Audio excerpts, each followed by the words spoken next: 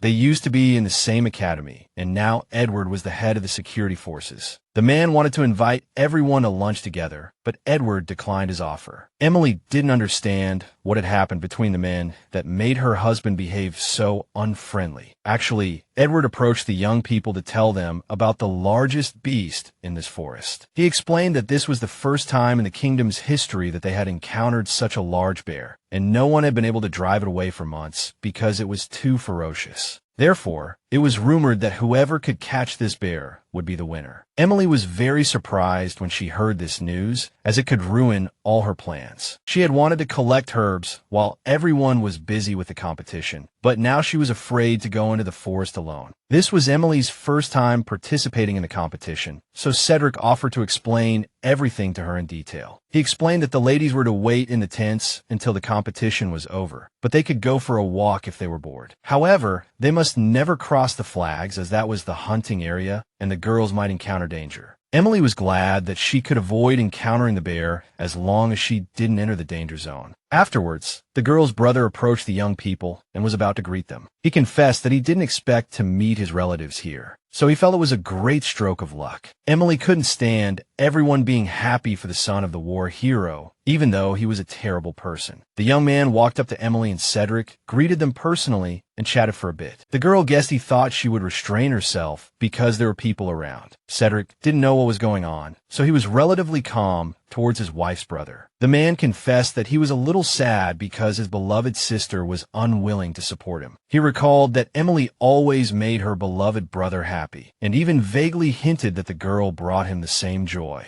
Emily realized that she still trembled at the sight of her brother and hadn't completely gotten rid of her fear. However, if she raised her voice in front of so many people, he would be in trouble. The girl might put herself in a disadvantageous position, so she could only endure. Suddenly, Cedric stepped forward, blocking the girl with his back, and asked her brother not to say such things. Emily was surprised by her husband's actions, but the timing was just right. Her brother said that he only meant that his sister was a cheerful and lovely girl. However, Cedric pointed out that those words sounded like he was treating her as his plaything. He emphasized that his Emily wasn't there to please anyone. She was the kind of lady one would want to spend time with, but certainly not for his amusement. Her brother just smiled and said the rumors about him being a considerate husband were indeed true. Cedric couldn't do anything about it because Emily was now family and he was sworn to protect her. The young man declared that he would not tolerate any further insults towards her. With that, he turned to his wife and invited her for a walk before the competition began. The girl was glad that everything was over, but she hadn't expected Cedric to stand up for her. She wanted to ask him something, but was interrupted before she could. It was Elena who ran up to her brother and sister-in-law, announcing that the hunting competition was about to begin. She assured Emily that she would take her along and suggested that the young men start preparing for the hunt. Cedric agreed with Elena, saying that he should indeed prepare properly if he wanted to keep his promise. Emily was surprised to hear this, having completely forgotten that she had once asked him to bring her a rabbit. Elena took her hand, making Emily realize that this was the first time they had seen each other since she had fainted. Elena continued to act as if nothing had happened between them, but Emily didn't have the same endurance and pulled her hand away. She said she could walk by herself and didn't need an escort. Elena pretended to be embarrassed about what had happened before and even apologized. Emily realized that Elena was acting as if she wanted her to do something wrong again, but she no longer wanted to pretend that nothing had happened. During the preparations for the hunting competition, Emily sat alone at a table, separate from the others. At the next table sat Elena and several other ladies, who were gossiping about our protagonist. They joked that Emily was sensitive to the scent of flowers, but indifferent to the smell of grass. Emily couldn't understand how they could keep talking about the same topic endlessly and never get bored. Maria noted that Elena was upset because Emily had supposedly ruined her carefully cultivated rose garden. Emily, hearing this for the first time, was so surprised that she even shivered, as she had done nothing of the sort. Elena just smiled and told everyone not to take it seriously. She said, smiling, that Emily was probably also regretful about what had happened. The girl couldn't take it anymore and suddenly stood up, attracting everyone's attention. Emily walked over to the next table and said that there was no need to feel sorry for her. Everyone was surprised that Emily had so boldly approached them and decided to address the matter. The protagonist noted that the waiter had fainted from illness, but Elena had made him kneel and pray for atonement, and now she wanted her to do the same. Elena pretended not to understand what she was talking about. Emily then reminded her that it was she who had interpreted the illness-induced episode as a curse, causing the poor waiter to suffer. She also reminded her that even if someone was of lower status, she shouldn't mock them. Emily wasn't like the others, so she saw that these tricks wouldn't work on her. To say that she wasn't at all afraid of their schemes and slander would be a lie. However, at this moment, she was defending the real protagonist, not herself. It was that protagonist, lacking support, who had become the villainess. And now, our protagonist, occupying her body, decided to personally protect her own future and independence. She wasn't going to sit there and listen to this nonsense, so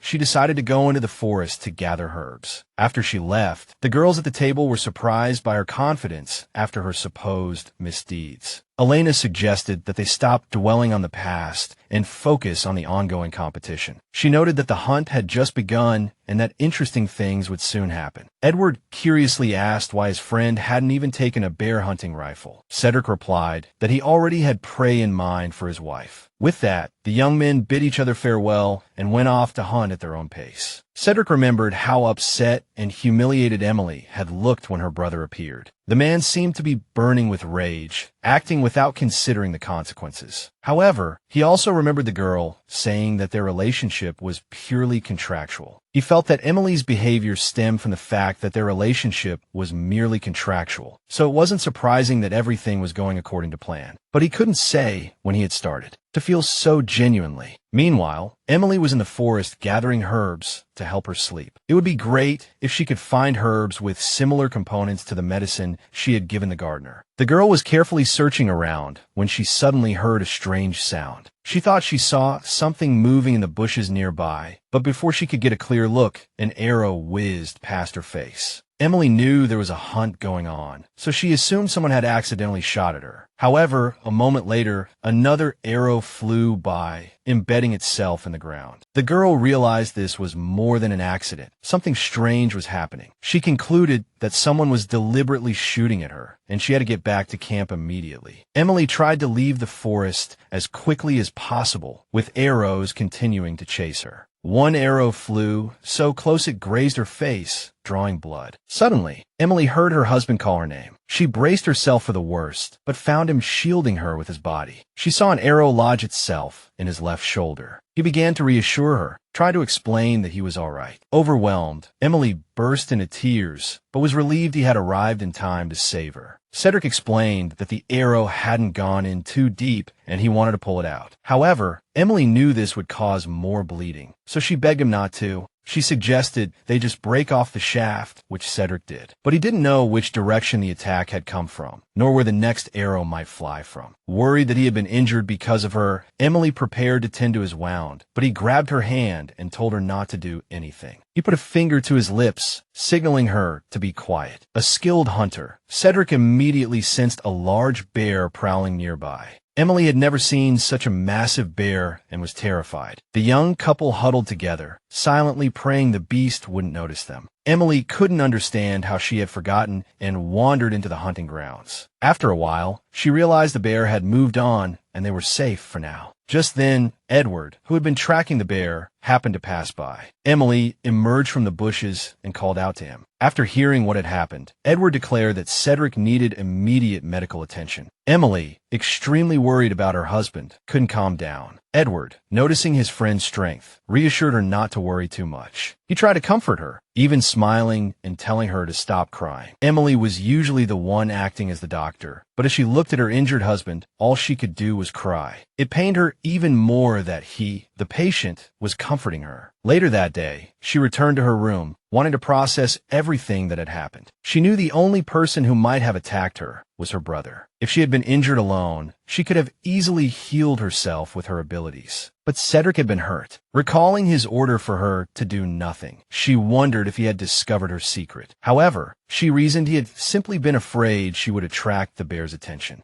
Later, Emily made up her mind and asked Jane to help her change so she could see her husband. Cedric was lying in bed, his wounds treated and bandaged. Emily knew it wasn't her fault, but she still felt guilty. Unable to reveal her healing abilities, she couldn't help him heal. Nevertheless, she decided to stay by his side that night and change his bandages. Her movements woke him, and he told her the doctor had already done everything necessary. However, Emily noticed his wounds might worsen during the night, so she promised to stay with him until morning and help him if needed. Just then, Cedric noticed a cage on the small table by the bed, containing a rabbit he had caught for her. Only then did Emily remember asking him to bring her one. She walked over to the cage and carefully reached inside. She gently stroked the small rabbit, which nestled trustingly against her hand. Emily was delighted by the adorable creature. Cedric knew Emily cherished life, so he figured she would want a live rabbit. Although he hadn't won the hunting competition, he was content knowing he had made his wife happy. He also reminded her not to stay up all night watching over him and to get some rest. Emily was happy because in moments like these, she felt like a child, wanting nothing more than to stay with him a little longer. After a while, she carefully lay down on the side of the bed, closely observing the patient. Cedric noticed her intense gaze, as if it could bore a hole through him. Emily asked if they had found the person who shot arrows at them in the forest. The servant replied that the culprit had not yet been found, but Edward was investigating the case. He recalled the girl telling him that he would rather suffer himself than see others suffer. The boy admitted that he, too, didn't want to see the girl hurt, which was why he had kept her in the forest. Emily understood that there was no need to pretend anymore. Their relationship was purely contractual. However, she noticed that the man was being very kind to her, and if he continued like this, she might misunderstand his intentions. The girl's father was incredibly angry because she could no longer use her abilities. Emily explained that even if she wanted to, she couldn't do it anymore. The man became extremely furious and even slapped the girl, scolding her for being useless and even regretting bringing her home. The girl had neither power nor intelligence, so the only thing she could do was get married. All of this was a nightmare that our girl was having, and she started to become confused by it. Cedric noticed the girl seemed terrified, and he knew that if her nightmare didn't end soon, he would have to wake her up. He first carefully held the girl's hand, hoping to offer support in her sleep. In her dream, Emily pleaded not to be left alone in this world. Cedric was very surprised, as he had never seen his wife like this before, and the girl was still crying, repeatedly saying she didn't want to be alone. The man was shocked that the girl's life was so difficult, that she had suffered so much. He gently embraced her, promising that he would never leave. Cedric realized that even if Emily pushed him away, he would come back to her again and again. The girl heard his words in her dream and gradually calmed down. Emily was talking to her mother, who had come to see her after a long time. The girl was disappointed in herself because she was supposed to be taking care of her husband but had fallen asleep first. Her mother admitted that she had called the girls and only to tell them some news. She was planning to make some changes to the management of the estate. Elena was surprised by the news, as no one had informed her beforehand. Her mother said that, until now, most of the household duties had been entrusted to Elena because she trusted her abilities and considered her like family. However, after seeing Emily's sincerity and listening to the servants, her mother had changed her mind. She admitted that gradually transferring these responsibilities to Emily would be a good idea. Elena seemed very surprised, feeling that everything was happening too suddenly. Her mother stated that if nothing major happened, Elena would become the next Duchess, but she felt it was all right to say it in advance. The problem, however, was that Elena wasn't married yet and hadn't officially become the heir. Emily was prepared for this conversation and realized that from this moment on, their confrontation had officially begun. The girl understood that her mother had seriously considered her previous request. She then asked why Kyle and Elena were engaged but not yet married. She believed that it was because she wasn't trustworthy, so Elena had taken over all the affairs of the estate. Her mother said that the reason Elena was willing to do this was primarily because she had lived in this estate for a long time. Emily was happy to hear this, but she still made a request. Therefore, her mother now said that it was wrong to put all the responsibility on Emily, as it would be better for more people to share the housework. So she decided that having both girls manage the estate together was a good idea. Looking at Elena's shocked expression, the girl felt a great sense of satisfaction, as if she had slapped her hard. With Emily taking over the estate, Cedric's position would be more secure. The sooner her husband became the Duke, the sooner they could divorce. After a while, the girl arrived at Tram Village, and the coachman helped her out of the carriage. Emily requested that her arrival not be announced to Cedric until she could tell him herself. The coachman sensed something was amiss, but he was grateful to the girl, so he decided to grant her request. Afterwards, he waited for her by the carriage while the girl went about her business. Ever since Emily's memories started to return, she often dreamed of different places, almost every night. But the most frequent place in her dreams was Tram Village, and the place Emily often showed her in her memories, a large wooden house where little Zelda grew up. The room was filled with various medicine bottles, and the bookshelves were piled high with books. Among them, Emily found a letter. She realized the letter wasn't placed there by chance and decided to read it. Opening the letter, Emily discovered the previous owner of her body communicating with her in her own handwriting. The girl knew that by this time, the original Emily no longer existed in this world. So, she requested that Mrs. Porter Spencer be informed of her death. Below the message was written an address where this lady supposedly resided. Living alone in this cold mansion, Emily had long foreseen her own demise. The girl couldn't even begin to imagine the pain and loneliness she must have endured to accept such a future. After some time, she found the house she was looking for and knocked on a massive wooden door. A completely blind old woman opened it for her. The old woman, who had given up hope of ever seeing her old friend again, was delighted to have a visitor. Noticing the woman's blindness, the girl carefully embraced her, trying not to startle her. She apologized for not visiting the elderly woman for so long. However, the old woman knew that everything was unfolding as it should. The old woman then invited her inside to talk. Since the two hadn't had a chance to see each other, Mrs. Porter had been worried something terrible had happened. In truth, the girl felt a pang of sadness, knowing the real Emily, the one the old woman knew, was gone from this world. The blind woman with golden hair, whom she had seen in the girl's memories, she recognized as the one Miles had lost his abilities to. Since last night's dream, Emily had learned more about the owner of this body and the medicines the girl had bought from the merchant. She delivered these medicines to the village, and this old woman was a good friend of Emily's family. The old woman admitted she had something she wanted to tell her old friend. She spoke of an epidemic that had broken out in the neighboring village a month ago. It started with blisters affecting the children first and then their parents. Emily guessed it might be hand, foot, and mouth disease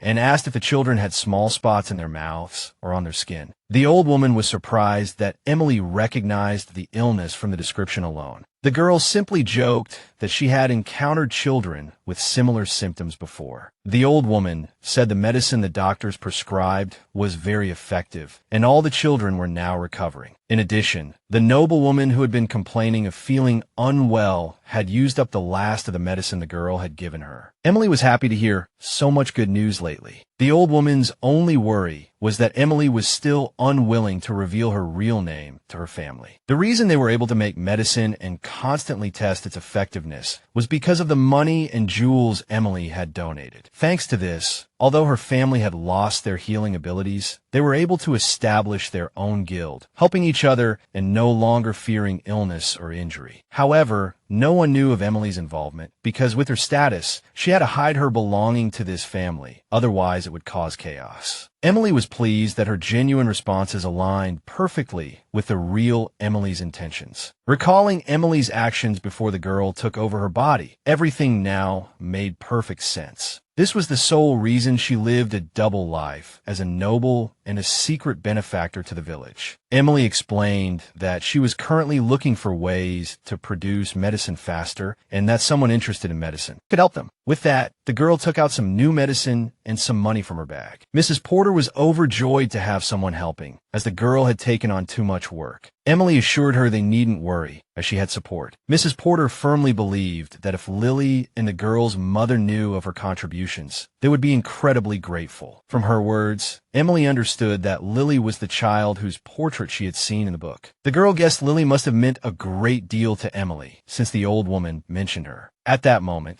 the protagonist realized that Emily's actions were exactly the same as hers when she was a doctor. Honoring her commitment, the girl understood she had more in common with the true owner of this body than she initially thought. Sylvia apologized for being late, but Cedric ordered her to tell him everything at once. The girl said Emily had stopped in the forest near the village and then went to Mrs. Porter's house. The girl was too cautious in the forest, and Sylvia couldn't keep up with her, but she returned 30 minutes later. The spy discovered that Mrs. Porter was a villager who cultivated plants. The girl also noticed that the lady was completely blind. Cedric remembered that there was an unusual amount of activity around the family that was supposed to have been eliminated. He recalled aloud that only one member of the family remained alive, and that person believed the girl was still in contact with the rest of them. He remembered how quickly the arrow wounds in the forest had healed, further solidifying his suspicions. Cedric finally accepted the fact that his wife belonged to this unusual family. At that moment, Sylvia broke the silence, requesting permission to ask a question. She wanted to know why the young master had ordered her to keep watch over his wife. The man was intrigued that the girl, who had initially obeyed his orders without question, was now starting to inquire. Sylvia owed the Count her life, as he had taken her in, a commoner with nowhere to go, and taught her swordsmanship. However, when she looked at his wife, she always felt that Emily was a simple person, quite the opposite of the rumors surrounding her, and very kind. If a man doubted his wife or had ill feelings towards her, the girl didn't expect him to resolve those misunderstandings. Cedric noticed that the girl had grown as she was concerned not only for her master's well-being, but also for his wife's. He reassured her, however, that she needn't worry. He explained that he didn't doubt his wife, but was worried that something might happen to her. Sylvia realized that despite seeing each other every day, her master was still afraid something would happen, which is why he had her secretly watching. She felt it was a bit presumptuous to ask, but she couldn't help but wonder if her master had fallen in love with his wife. Cedric was startled by her question and immediately denied it. He realized that he smiled every time he saw the girl and was interested in her movements, which is why he had her follow his wife. He didn't want to see the worried look on Emily's face, so even if it hurt him, he didn't want her to praise him. However, the phrase "we're just in a contractual marriage" kept echoing in his mind, so he felt that since they were husband and wife, it was only natural to care for each other. He then thanked Sylvia for the information and said she could rest as there were no tasks for her at the moment. Emily, knowing that the doctor had already examined her husband, wanted to inquire about his condition. The girl was on her way to her husband's study when she suddenly ran into his assistant, Roberto. Emily hadn't expected to see him and thought something had happened to her husband. Seeing her confusion, the assistant quickly apologized, saying he had startled her. He admitted he just wanted to leave a small gift. Just then, Jane, who was preparing the lady for a walk, peeked out of the room. As soon as the girl left the room, Roberto placed the gift directly into her hands. Afterward, the young man bid them farewell, wishing them a good day, and went about his business. Everything happened so suddenly that both Emily and the maid were stunned, unsure how to react. Emily realized that the young man had been at the manor since early morning, waiting for the right moment to deliver the gift. Meanwhile, Jane opened the box and found expensive chocolates inside. The girl assumed the boy was simply too embarrassed to give the gift directly to the lady, so he had passed it on through the maid. However, Emily understood the girl's misunderstanding and, not wanting the boy to dislike her, confessed that she didn't like chocolate. She noted that the assistant had handed the chocolates to Jane, so the gift belonged to Jane. Emily was amused by the possibility of something developing between Roberto and Jane. Meanwhile, the girl was still standing at the door of the ladies' room, wondering why she suddenly disliked chocolate when she had enjoyed it so much not long ago. Cedric, due to his shoulder injury, couldn't fully resume his training but was able to move freely. Emily found him in the garden, even though the doctor had said he needed 10 more days of rest. The young man felt a little embarrassed seeing how worried the girl was about his health. He realized that he had to admit, at least to himself, that he had truly fallen in love with this girl. Admitting that he had missed his wife terribly, the young man carefully embraced her, pulling her into his arms. Emily, a little taken aback by this sudden display of affection, pushed the man away. Cedric noted that they hadn't acted like a married couple for a while, so in the presence of the servants, he decided to try and put on a show. Emily was surprised, as she felt the young man was being very sincere in that moment. She realized that she was only acting like a caring wife because he had been injured on her account. Afterwards, the girl told the man to go back and rest, because even a light walk would involve his upper body, which wasn't good for his recovery. She realized that the young man was going out too often and decided to stay by his side constantly. Cedric noticed that the man who had always lived up to others' expectations and the carefree man had finally found each other. He realized that even if he had to pretend to be weak in front of the girl he admired, it was only to make her worry about him and want to stay by his side. After another week of bed rest and active recovery, the pain was almost gone. Cedric was reluctant to admit it, but the medicine sent by his rival had indeed helped a lot. Recently, their relationship with Duke Haribo had improved, and he even started writing letters to him. The young man saw through the window that Emily seemed to be going out again today. The girl had been busy lately. He heard that she had started to slowly take over the manor's affairs and found that there were more things to do. He hoped that she would confess her true identity to him, but he was also worried that she was afraid he wouldn't be on her side. If that were the case, Cedric wouldn't just sit idly by. Today, Emily went to Vince's house. The maid told her that the master would see her soon. Every time she came here, the girl felt like she was attending an interview. She noticed that most of the flowers had been removed and replaced with large potted plants. After waiting for a long time, the young man finally appeared in the room and greeted her. Emily immediately jumped up from her seat and bowed respectfully to him. The man noticed that he hadn't heard from the girl, so he was surprised by her sudden visit. Emily said that she had someone send him a letter a week ago. Vince noted that other nobles usually notified him a month in advance. Because he was too busy, Emily remembered that at the ball, they had indeed talked about the young man being very busy with work. She confessed that she came this time to thank him because, thanks to his medicine, the wound healed quickly, and her husband was very grateful. However, the young man saw through her lie, feeling that Cedric was too familiar with him to express his thanks through someone else. He asked if they had found the culprit who shot the arrows at them that day. Emily admitted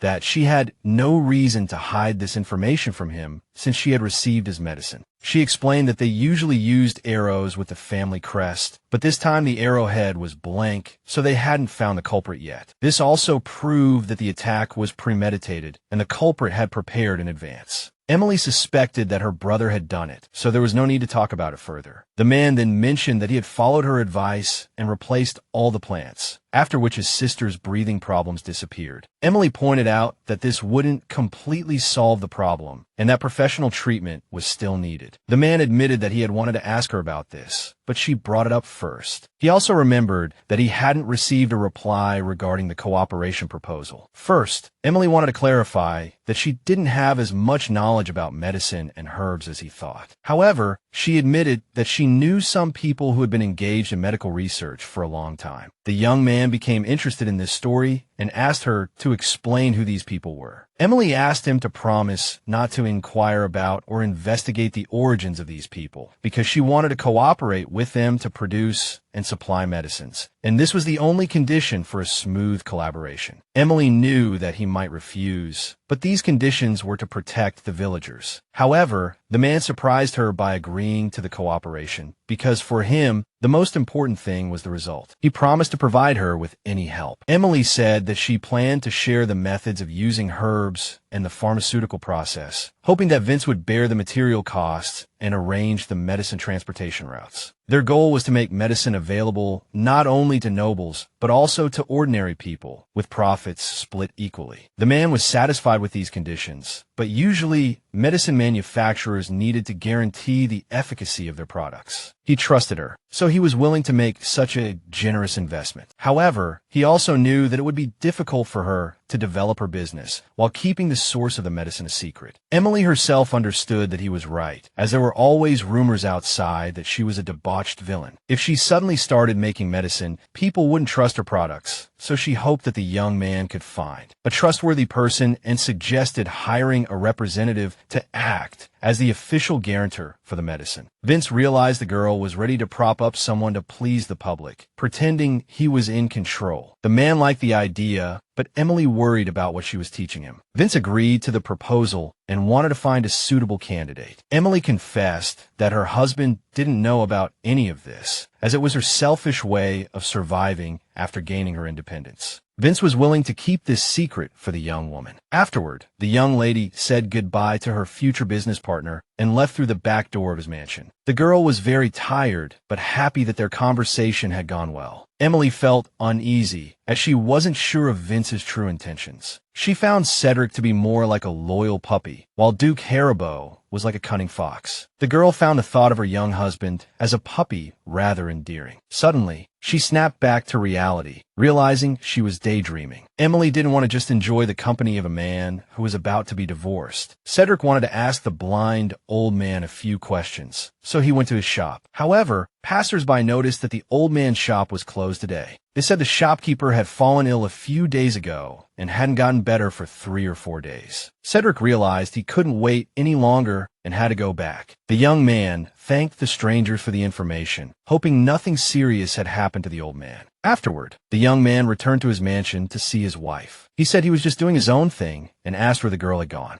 Emily said she went to Duke Haribo's residence to thank him for the medicine. The young man was surprised that the girl so readily admitted to visiting. Another man. He was angry because his longtime rival was always stealing his wife's attention. The man even suspected that this was the reason the girl had asked for a divorce. The thought that his beloved Emily might be this kind of person pained him. However, he quickly dismissed these thoughts, as the girl had only gone to thank the Duke for his concern. But the man still seemed unhappy, so he turned and went back to his room. He knew he needed to go out for a walk to clear his head. Emily noticed her husband's low spirits and was worried. Cedric knew he had to figure out the real reason for the divorce, or he would go crazy. He He found the girl's recent behavior rather strange. Lost in thought, the young man didn't even notice his aide approaching. He admitted to recently observing the master and madam in the hallway. The aide noted that he was like his master's shadow. The man confessed that whatever his own opinions were, as long as his master truly loved his wife, he would support and help him. Roberto admitted that this was his duty. As his valet, Cedric tried to deny everything, telling him it wasn't love. However, the aide had already seen the truth in the way his master looked at his wife. Otherwise, he wouldn't have felt such intense jealousy because she said she met another man. A capable and excellent man like Cedric had no reason not to be able to please his madam. Therefore, Roberto was very excited about what was happening and promised to help his master. Cedric couldn't understand why he was now sitting here listening to his aide's lecture. His father said that their friends were hosting a reception at their newly built country villa located by the lake. Worried about Cedric's health, his father wanted to go with his second son, but the young man said he was already able to move around well, so he would go with his wife. Alina said that the Duke's receptions were known for their extravagance, so it would be better for them all to go together. His mother reminded them that the carriage ride would take about an hour, so they had to leave early. There were also things to be mindful of during the conversation. She had heard that the Duke planned to appoint his official heir next month, as his eldest son was in poor health and his second son was too greedy. They should be careful when talking about the topic of inheritance, and it was best not to bring it up. They needed to be extra careful in their conversations. Or agreed with his mother, as it was indeed a very sensitive issue.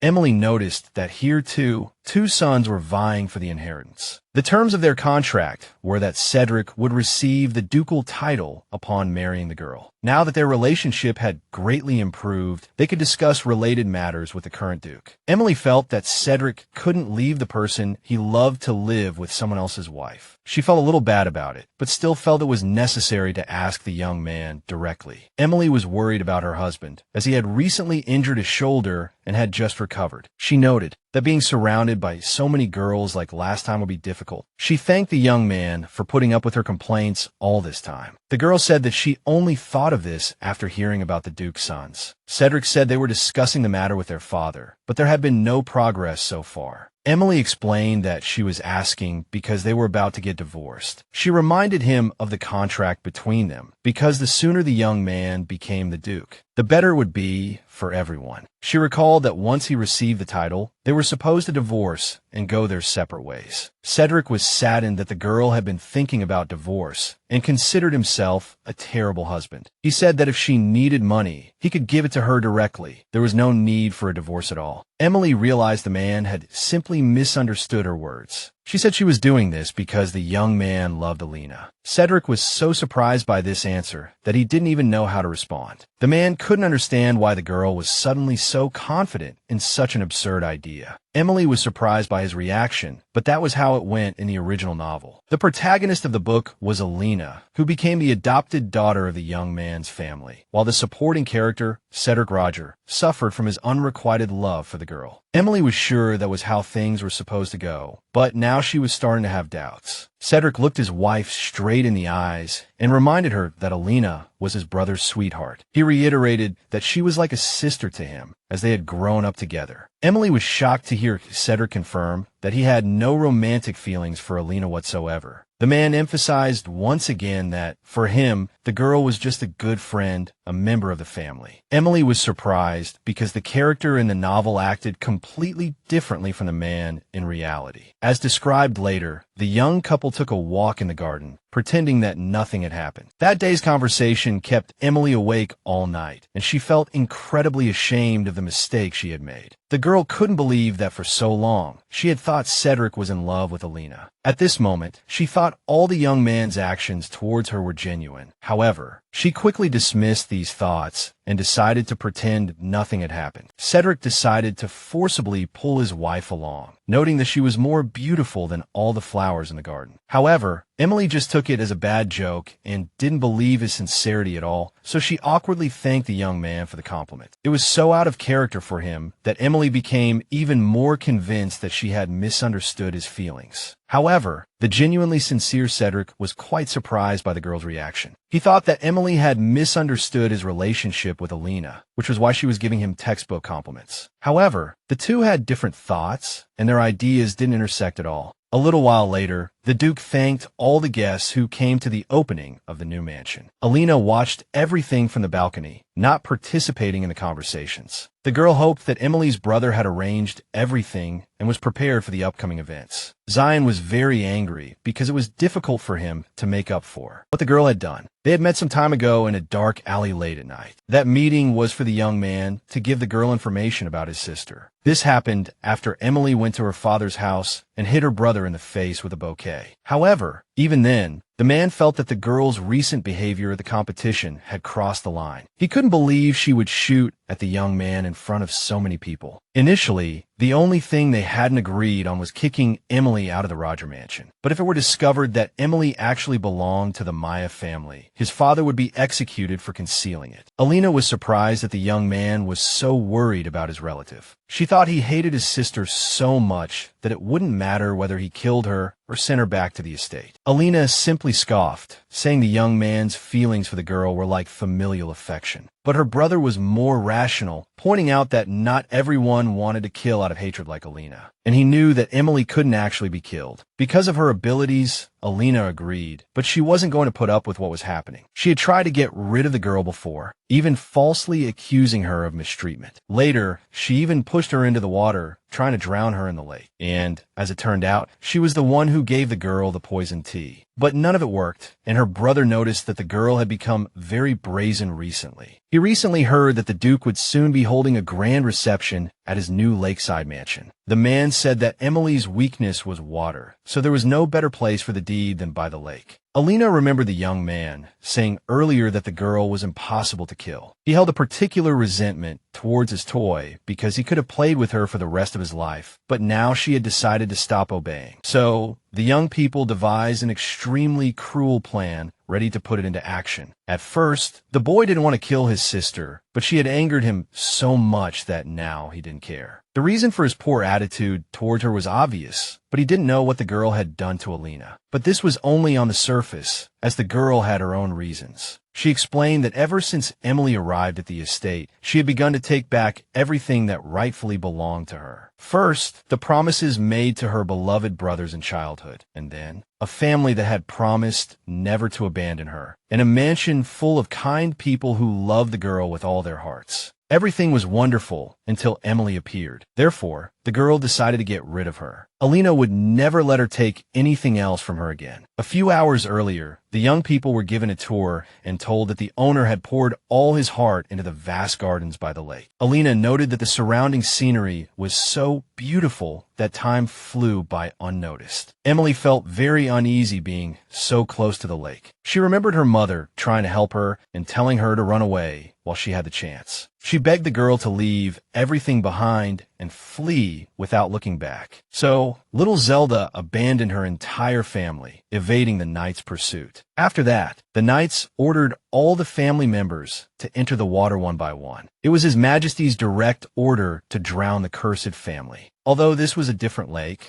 the girl felt nauseous just looking at the water. After a while, the tour moved inside the new mansion. They entered the spacious ballroom. The owner of the estate hoped that the guests would enjoy refreshments and various desserts, spending a pleasant time in conversation. Alina excused herself to greet her friends who had also come to the opening ceremony. Hearing this, Emily realized she might run into the girls who had bullied her during the hunt again. She decided to avoid them if possible. Just like last time, Cedric approached his wife and advised her not to drink today. He didn't want to tell her how outrageous the girl's behavior had been last time. Emily decided that if she wasn't drinking, then her beloved husband shouldn't either. She worried that his shoulder hadn't fully healed and he shouldn't overexert himself. However, the young man said the wound wasn't bothering him at all. Emily even hoped to secretly heal his injury, but the boy might discover what she was doing. The girl noticed her business partner nearby, but he was too busy. She wondered if he had found the imposter boss, but didn't have a chance to talk to him. However, Cedric noticed his wife paying attention to her rival again. The boy looked displeased, not understanding how he could be inferior to the Duke. However, Emily misinterpreted his expression, thinking his wound was hurting again. She suggested the young man rest in the carriage for a while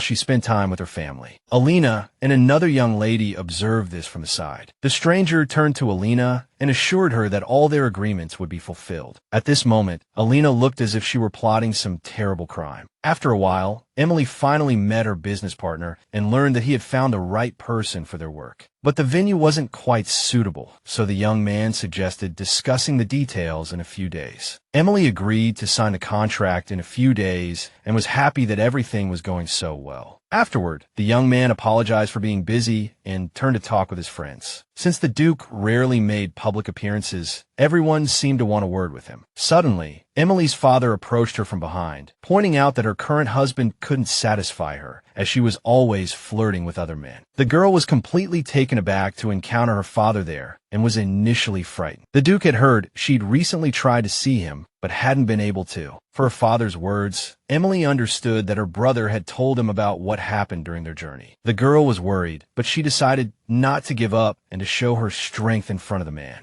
The king would soon entrust the management of the security forces to a gentleman, and therefore, her father was certain that the girl had no idea how much effort he had put into securing this position. He reminded her that even the slightest interference on her part would cost him dearly. Emily understood everything and realized that if she found fault with anything, her own position would also be jeopardized. The man was surprised by her bold words and noted that her brother had been right. Emily said his words sounded more like a request than a threat. The man was furious because the girl wasn't afraid of him at all and openly contradicted him in front of so many people. However, Emily was no longer going to tremble with fear. She declared the conversation over and left. For the first time, the man encountered resistance from his adopted daughter and realized she had changed. He went directly to his son, discovered he had lied about what had happened, and warned the young man that he would be severely punished. Zion remained deliberately silent upon returning home, feeling it would be disadvantageous if it were discovered that he had laid hands on the girl. Convinced that his decision hadn't been wrong, he believed Emily had framed him. The girl, standing in the garden, noticed that the days had been getting shorter lately. Emily also found the weather incredibly gloomy, as if conspiring against the ball. Suddenly, a beautiful stranger approached her, asking for a small favor. She confessed to being sent by Duke Winknight's Haribo to find his business partner. Hearing this, Emily guessed that this was the fake boss the Duke had sent. The stranger introduced herself as Clara Gardner, and she seemed quite respectable. Clara explained that the Duke had asked her to speak with Emily. The girl didn't find this suspicious, as the young man was indeed very busy. The two young ladies walked deeper into the mansion, chatting about the splendid reception where they had first met. At some point, Emily realized they were heading to a secluded area. She hoped Clara would take this opportunity to relay the Duke's message directly. However, Clara said the Duke wanted to show his business partner something himself. Emily was quite surprised by this, but decided to follow her new friend. Cedric looked at the weather, completely baffled by how it had suddenly turned so bad. He saw Roberto standing nearby and asked what had happened. The aide had overheard the surrounding chatter. Everyone was talking about the impending downpour. Originating in the northern part of the kingdom, it had brought torrential rain within just an hour. The damage was so severe that part of the continent could be flooded. It usually happened every few weeks, but this year the dark clouds were moving incredibly fast. The center indicated that if this kind of rainfall occurred, it could cause serious problems. So Cedric got out of the carriage and ordered his aide to contact Sylvia. He intended to go to his lakeside villa. Any misstep could leave him stranded. His aide begged his master to stop and stay at the manor, but Cedric was extremely worried about his wife's safety and wanted to personally take her away to ensure she was safe. The guests were also upset because it had started pouring rain on the day of the reception, ruining their dresses. Their mother was searching the manor for the rest of the family. When she finally saw Alina without her escort, she was very calm. The girl looked fine and suggested her mother go home early. However, their mother was worried because the family hadn't all met up yet and couldn't leave together. Just then, a drenched and anxious Cedric burst into the room, looking for his wife. Alina was worried about his condition, but the young man didn't want to talk about anything but his wife. Alina confessed that she thought Sylvia had already left to greet the Duke. Upon hearing this, Cedric immediately prepared to go find his wife's group. Alina tried to stop him, as he was in no state to see the Duke. She noticed everyone was looking at them, and Emily was supposed to meet him later. Alina wanted them to go home early, but Cedric didn't care, he said. He didn't care if anyone was watching him. The young man reminded himself that Emily was his family, and he wouldn't leave until he found her. Alina was surprised by his words, not understanding why he cared so much about his wife. She decided, with her mother's support, to at least try and reason with the young man. However, the lady also sided with her son and stated that they would search for Emily together. The mother reminded them that they couldn't leave the girl alone in such a dangerous place. The girl still tried to object,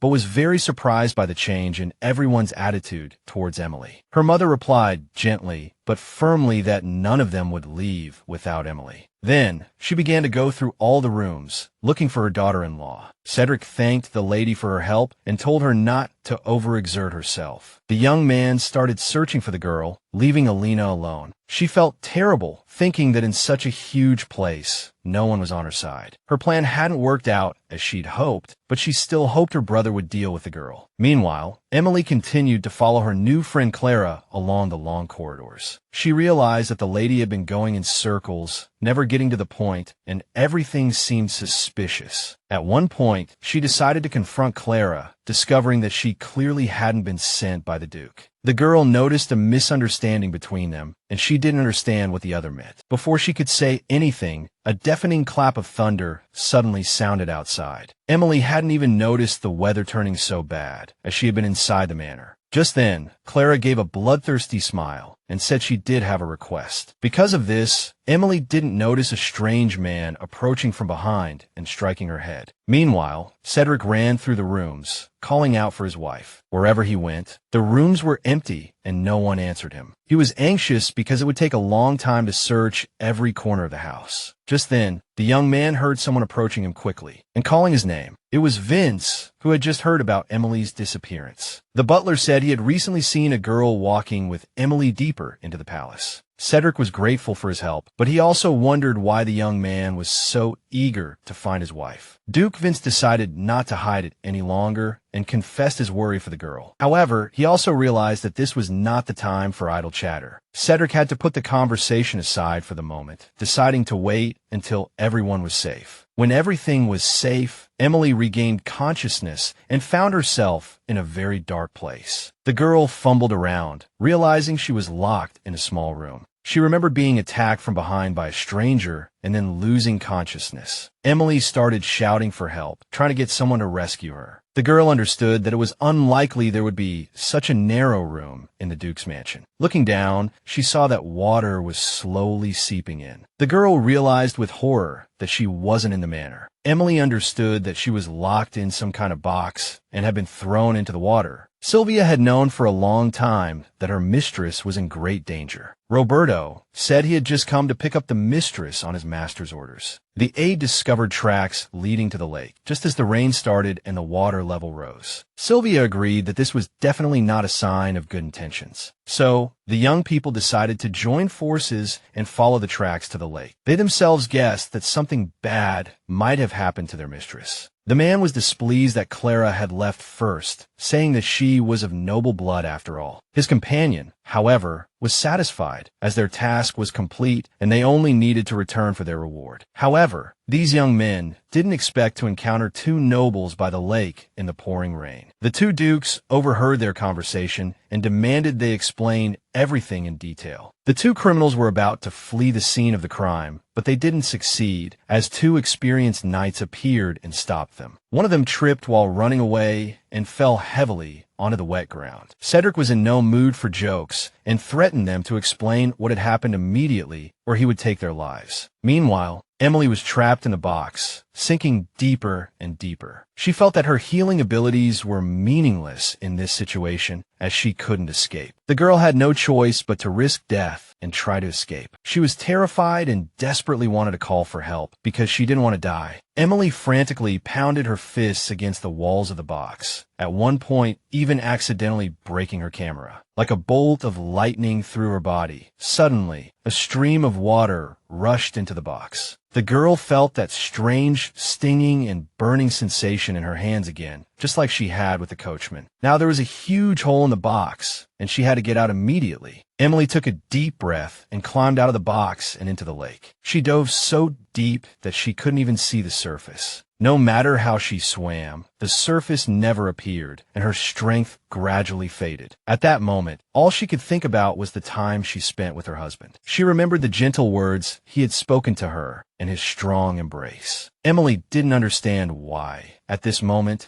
she wasn't thinking about how to save herself, but only about him. The girl's strength gradually ran out, and her eyes slowly closed. Emily recalled the moment she and her fiancé exchanged vows at their wedding. She was happy then, finally able to escape her stepfather's tyranny. She was also glad that her husband didn't love her, because after the wedding, she had to leave the mansion as soon as possible. Even then, the girl knew that she would die soon no matter what. At the wedding, Emily's gaze never left the bracelet on her wrist. Her mother had also given this bracelet to little Zelda, telling her never to take it off. She said that when the girl encountered difficulties, it would give her important advice in place of her parents. Emily was on the verge of death, sinking deeper and deeper to the bottom of the lake. At one point, the girl felt a warmth, as if someone was hugging her and pulling her upwards. Cedric finally pulled the girl to the shore, and he struggled to revive her. The man was afraid that he would be too late to save the woman he loved. Emily finally woke up, opened her eyes, and looked at the young man. She realized that he was still handsome even when he was angry. Emily was glad that someone had come to save her from the brink of death. Cedric was afraid that if he had been a moment later, everything would have been lost. Emily carefully considered her husband's feelings and thanked him for saving her. She was very happy that he hadn't abandoned her, but it pulled her back from the brink of death. Finally, Cedric's fear and anger dissipated, and he hugged the girl back, gently stroking her hair. Duke Vince apologized for interrupting their conversation, but reminded them that there were still 2 criminals awaiting punishment. After the criminals were caught, Sylvia and Roberto also rushed to the lake, as they were very worried about their master. Cedric said that the criminals would be dealt with later. First, they needed to go somewhere safe. Emily suddenly woke up and sat up abruptly, as if startled by something. She looked around and found herself lying in her own room. She realized she had lost consciousness. When she calmed down and saw her husband's face, Emily also noticed that Jane, who had been taking care of her, had fallen asleep by the bed. The girl gently woke the maid and told her to go back to her room to rest. The young maid was overjoyed to see her mistress awake. Emily noticed that she was only a little shaken and otherwise unharmed, and advised Jane not to worry and to go and rest. Jane said that her husband had already returned to his room. However, after all this, his physical condition was very poor, and he had even fallen ill. Emily felt that she had recovered quite well and immediately rushed to her husband's room to see him. She saw the young man lying in bed with a high fever, delirious. She knew that all this was because he had jumped into the cold lake late at night to save her, just to save her.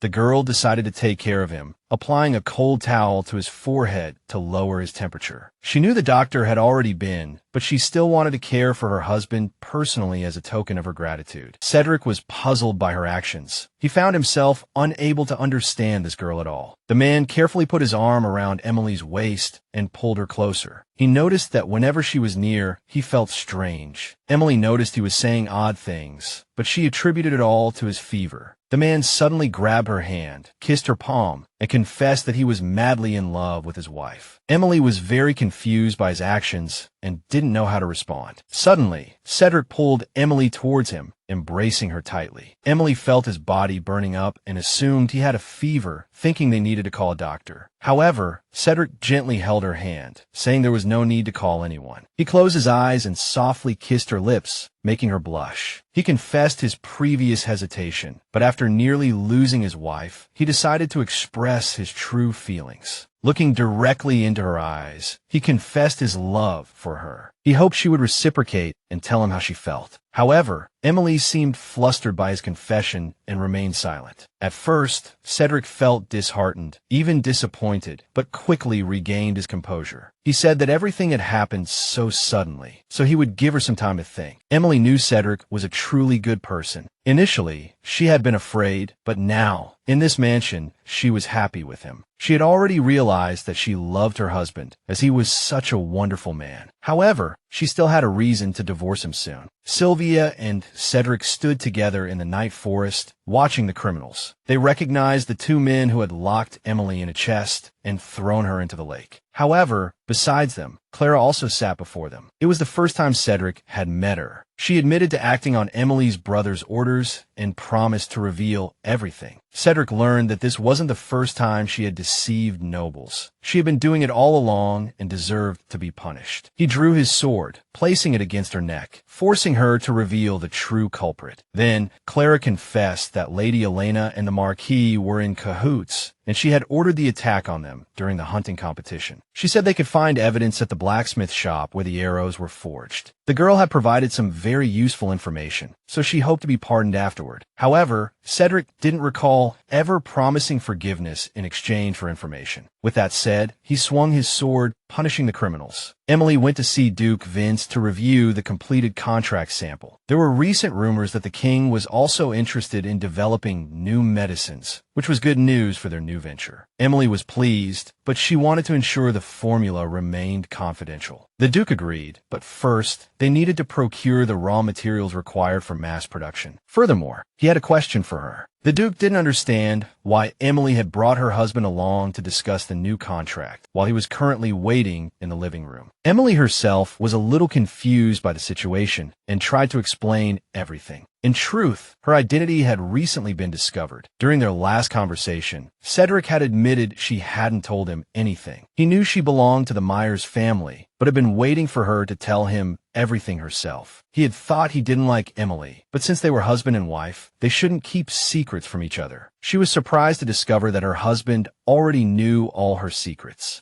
Cedric currently had a fever, so he was very candid, not hiding his feelings. Emily had intended to keep her secrets, but he looked at her with yearning eyes. Therefore, she couldn't hide it any longer and admitted she was willing to tell him everything. Duke Vince, learning that all the secrets had been revealed in this way, simply smiled. Emily revealed her true identity to her husband, but decided to keep it a secret from her business partner for the time being. Cedric asked everyone to ignore him and continue their conversation and discussion. Little Lucy, who had been rescued, entered the room, wanting to see Countess Roger. Emily was surprised, as she didn't know why the little girl was looking for her. Lucy asked Emily for a moment to discuss something. Emily guessed the little girl wanted to thank her for the help with her treatment. Her brother didn't object, even suggesting that she really should step away from the contract discussion for a while. So, Emily changed her clothes and left with the little girl for a bit. She was apprehensive about the upcoming conversation, but even more worried about something else. She wasn't even sure if she could safely leave her two former adversaries alone in a room together. Sitting on a bench, Lucy noted that with help, her health had significantly improved. Emily replied that she had simply followed her brother's advice, which he had wisely adopted. The girl was very fond of this sweet and lovely little girl. She was like a true angel. However, Lucy said she wanted to confess something to her savior. To her shame, the girl rarely went out and knew little about society, not even realizing that Cedric Roger was married. Emily hadn't expected to have such a conversation with the little girl. Lucy admitted that she had fallen in love with him at first sight and thus asked for forgiveness. After seeing the couple last time, she had sorted out her feelings. Emily realized that her husband often attended gatherings alone, so the girl didn't know he was married. The girl didn't take these words to heart at all, finding them rather amusing. However, a thought suddenly occurred to her. Perhaps Duke Wynne-Halibor's poor attitude towards her husband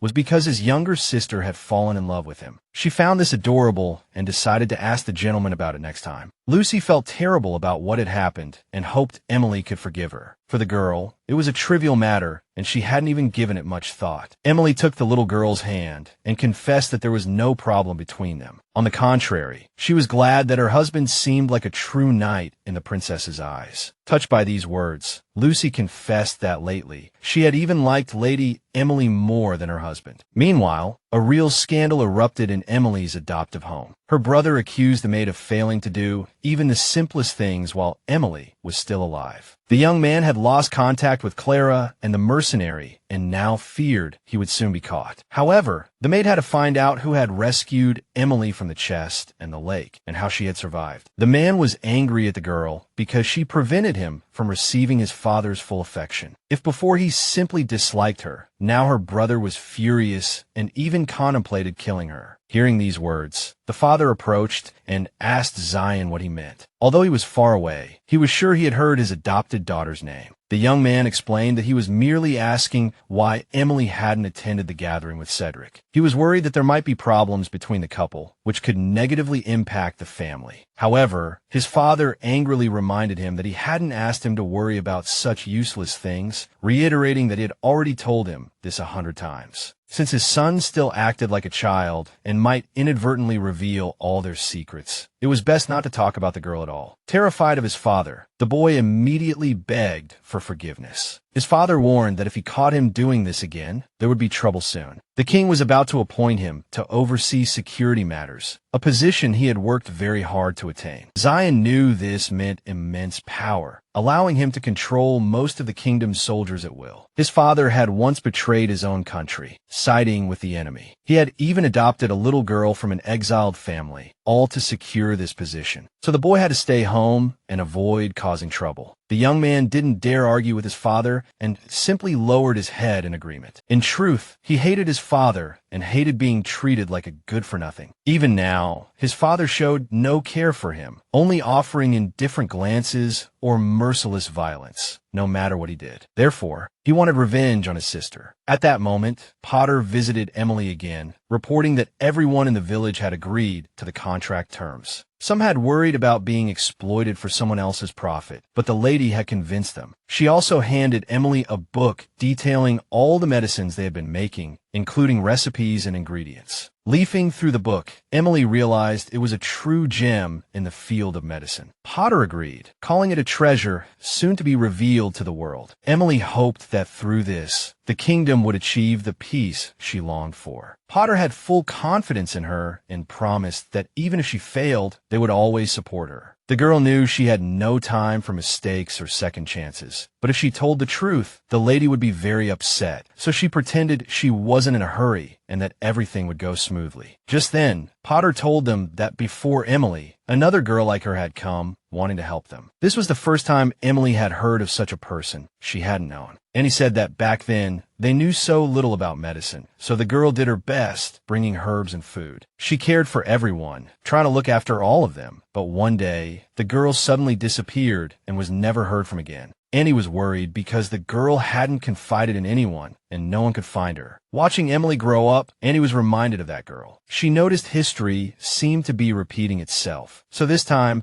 she hoped to have the time to say what was important. Potter smiled and pointed out that Emily didn't need to struggle alone. The whole village would do their best to help her, so she didn't have to carry everything on her own shoulders. Auntie even said that if her husband was troubling Emily, she could also come to them for help. However, Emily knew very well that in their situation, the only person who could truly hurt her husband was herself. She recalled him confessing his feelings, but she couldn't reciprocate. In the evening, the young husband approached his wife and invited her to bathe with him. He pressed her against the wall, saying he hadn't yet received an answer to his question. He said that if she didn't mind, he would very much like to bathe with her. Emily saw that the man was shy, yet he was deliberately tempting her, trying to get what he wanted. She suddenly realized she was succumbing to his charm and tried hard to restrain herself. She knew that if he pleaded with her again with that pained expression, she wouldn't be able to refuse him and would agree. Therefore, she had to make it absolutely clear to him that there couldn't be anything more between them because she had been preparing for this for a long time. Emily thanked him for his honesty, but said she had a lot to do and there was still much work ahead of her. She thought it was better to reject him this way than to say nothing at all. So Emily confessed that she couldn't accept his feelings. Cedric was very surprised by her answer because he had always thought their feelings were mutual. He even thought it was because of her background, so he said he didn't care about that. However, Emily said that wasn't the case. He was a good person, so she felt that if he could meet someone better than her, that would be good. After saying this, the girl quietly left, giving the young man time to digest the information. It pained her, but she still believed it would be better for him this way. Afterward, the girl returned to her room and decided to take a hot bath to relax and calm herself down. She thought she should have made everything clear and suggested they remain friends. She loved her husband, but she didn't have much time left and couldn't stay with him for long. The girl believed she had made the best choice, because as long as she was still alive in this world, she would do her best. Looking in a mirror, Emily noticed some marks on her body that shouldn't be there. Cedric and Alina were sitting on the balcony drinking tea in the evening. The girl was surprised that the boy had suddenly come to see her. So late at night, the young man confessed that he had decided to divorce his wife. Alina was completely taken aback by this and was extremely shocked. Cedric admitted that he had been against the marriage from the beginning, so he was tired of pretending to be a bad husband. Alina was surprised because she thought their relationship had improved recently. She knew the couple had been joined by royal decree and didn't understand why he wanted a divorce now. There were recent rumors that the king was considering having Emily's father take over as captain of the guard, a position he had originally wanted. Cedric had intended to gain the king's trust through marriage and be promoted to head of security, but his father-in-law had beaten him to it. Therefore, he decided to divorce Emily, who no longer held any value to him. Moreover, the man also realized that Alina was right. Since Emily had arrived at the manor, many strange things had happened. Recently, during the hunting competition, someone had even attacked them with a bow and arrow. The boy admitted that if he caught the culprit, he would punish them more cruelly than anyone else. He also said that if it was Emily, it would be a good reason to kick her out of the manor. Alina was very worried that the boy would discover her involvement in the incident. She was sure the truth would come out sooner or later, so she wanted to confess herself. So the girl admitted that she was the one who ordered the arrow to be shot. That day, when Cedric heard her words, he was so surprised that he couldn't speak. Alina confessed that she had been reluctant to talk about it because she was worried that Emily was deceiving them. Eleanor said the girl actually belonged to the Maya family, a clan annihilated by the previous king. She said her father's title might be due to Emily, so anyone associated with her could be implicated. Eleanor confessed she'd overheard the girl's brother and father talking, which is how she learned the truth. Initially, she planned to abandon Zion to protect herself, as she couldn't afford any more mistakes. Eleanor said that after her brother discovered her eavesdropping, he began threatening her, forcing her to obey his commands out of fear. He was the one who instructed the girl to shoot the arrow during the hunting competition. Cedric looked upset, but he clearly wasn't angry at the girl. He had initially only wanted to verify Clara's claims, but he hadn't expected things to escalate like this. At first, he couldn't believe his sister was involved, but after the interrogation,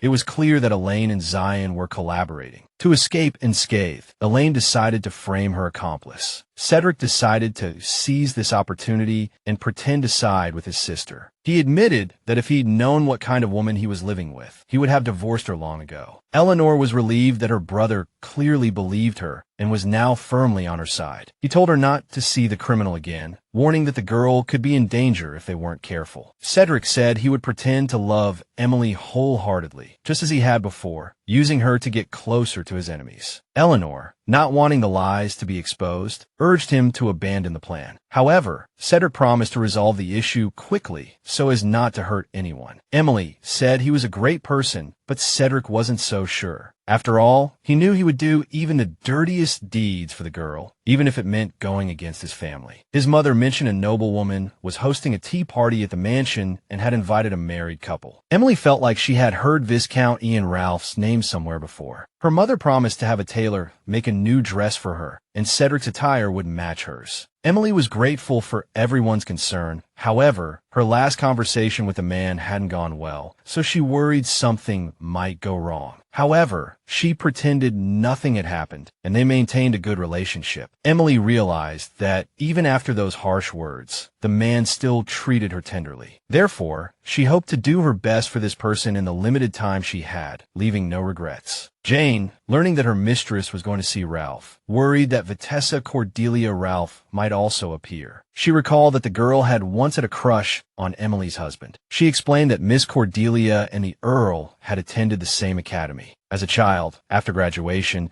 she even received an invitation from the Queen to be in charge of the youngest princess's education. But Emily admitted that the girl was indeed excellent and well-suited for Cedric. Jane added that their families had been close for a long time, and the children often played together when they were young. As a child, Miss Cordelia had almost fallen off a cliff while playing and was saved by the Earl. Since then, the young lady had considered the Earl her first love and had even proposed to him. Emily finally understood why the name Ralph sounded so familiar. the girl was the second female lead. After much deliberation, the Earl eventually rejected the girl's proposal. Later, news of his engagement to Emily spread, and rumors circulated that the female lead was hindering their love. Jane noted that this wasn't the case, as the Earl loved his wife more than anyone. Emily knew she couldn't refute those words. However, she believed Cedric would be happier with Miss Cordelia than with her. Yet, the thought of Eric with another woman weighed heavily on her heart. Cedric arrived at the Royal Guard captain's office and met with Commander Boris. The head of security said his illness had worsened, so he had decided to choose a successor. His Majesty the King considered the Duke to be the next leader. The commander pointed out that although the man was disliked, military heroes of his caliber were extremely rare in the kingdom. Cedric admitted he'd heard the man enjoyed the job. The commander acknowledged that things didn't always go his way, but he was curious why the young man was asking these questions, given that the Duke was his father-in-law. Cedric agreed, but emphasized that he was a knight first and foremost, and his loyalty to the country had to come first. He suggested it would be best to attend the next meeting of the Templar Knights and let them have the final say on the management of the security forces. Normally, the head of security is appointed directly by the king. However, this kingdom had a particularity, which was to transfer the final vote to the prime ministers. To avoid the king's absolute power, the commander pointed out that after his resignation,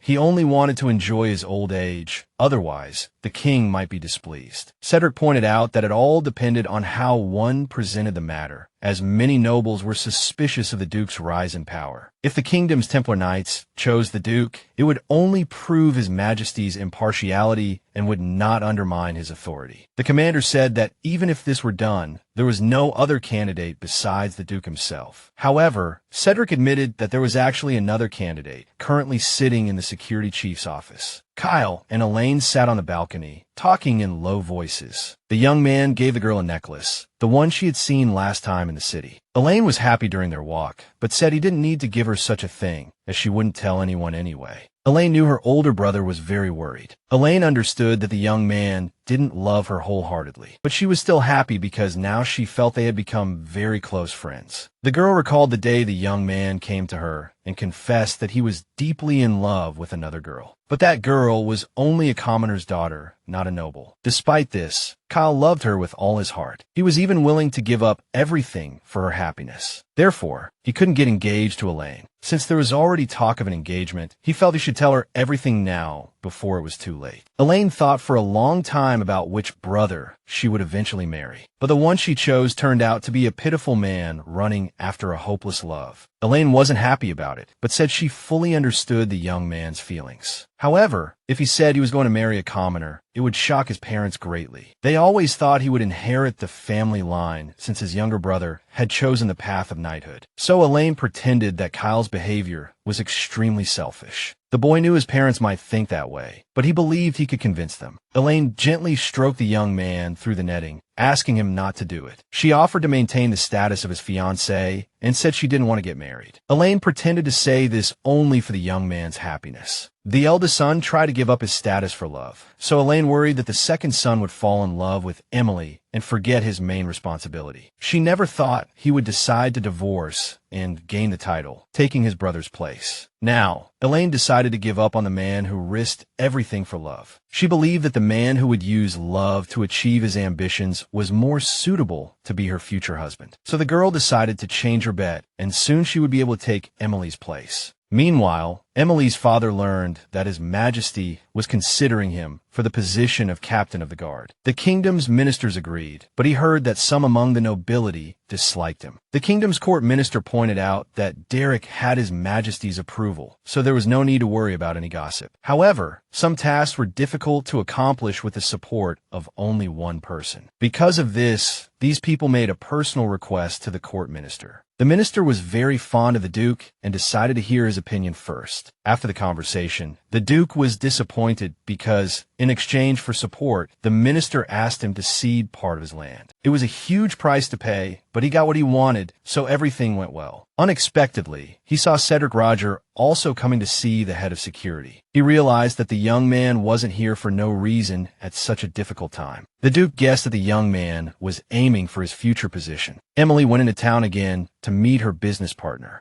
This time, they went to a small village with several factories preparing to produce medicine there. The young man owned a building, and after a simple renovation, he planned to use it as a medicine workshop. Emily was pleased that their business was progressing rapidly and everything was going smoothly. The young man expressed his willingness to show her around and give her a brief introduction. He reported that, as per her request, the workplace and necessary equipment were ready. There was also a dedicated meeting room and even a hidden chamber behind a back door. Emily saw that the Duke had indeed kept his promise to keep everything related to the guild members confidential. She thanked him for his work, completely unable to imagine how he had managed to prepare everything so quickly. However, the Duke reminded her that it was too early to express gratitude, as they hadn't yet reached the place he wanted to show her. He pushed open a heavy door, revealing a cozy room that would serve as the girl's private office. Emily was overjoyed to finally have her own private space. He felt it necessary to prepare a separate room for Emily, as they would face many issues in the future. The girl's gratitude overflowed, and she even forgot her manners, tightly grasping the young man's hand in thanks. The Duke noticed that the girl was very sincere and unguarded. He also noted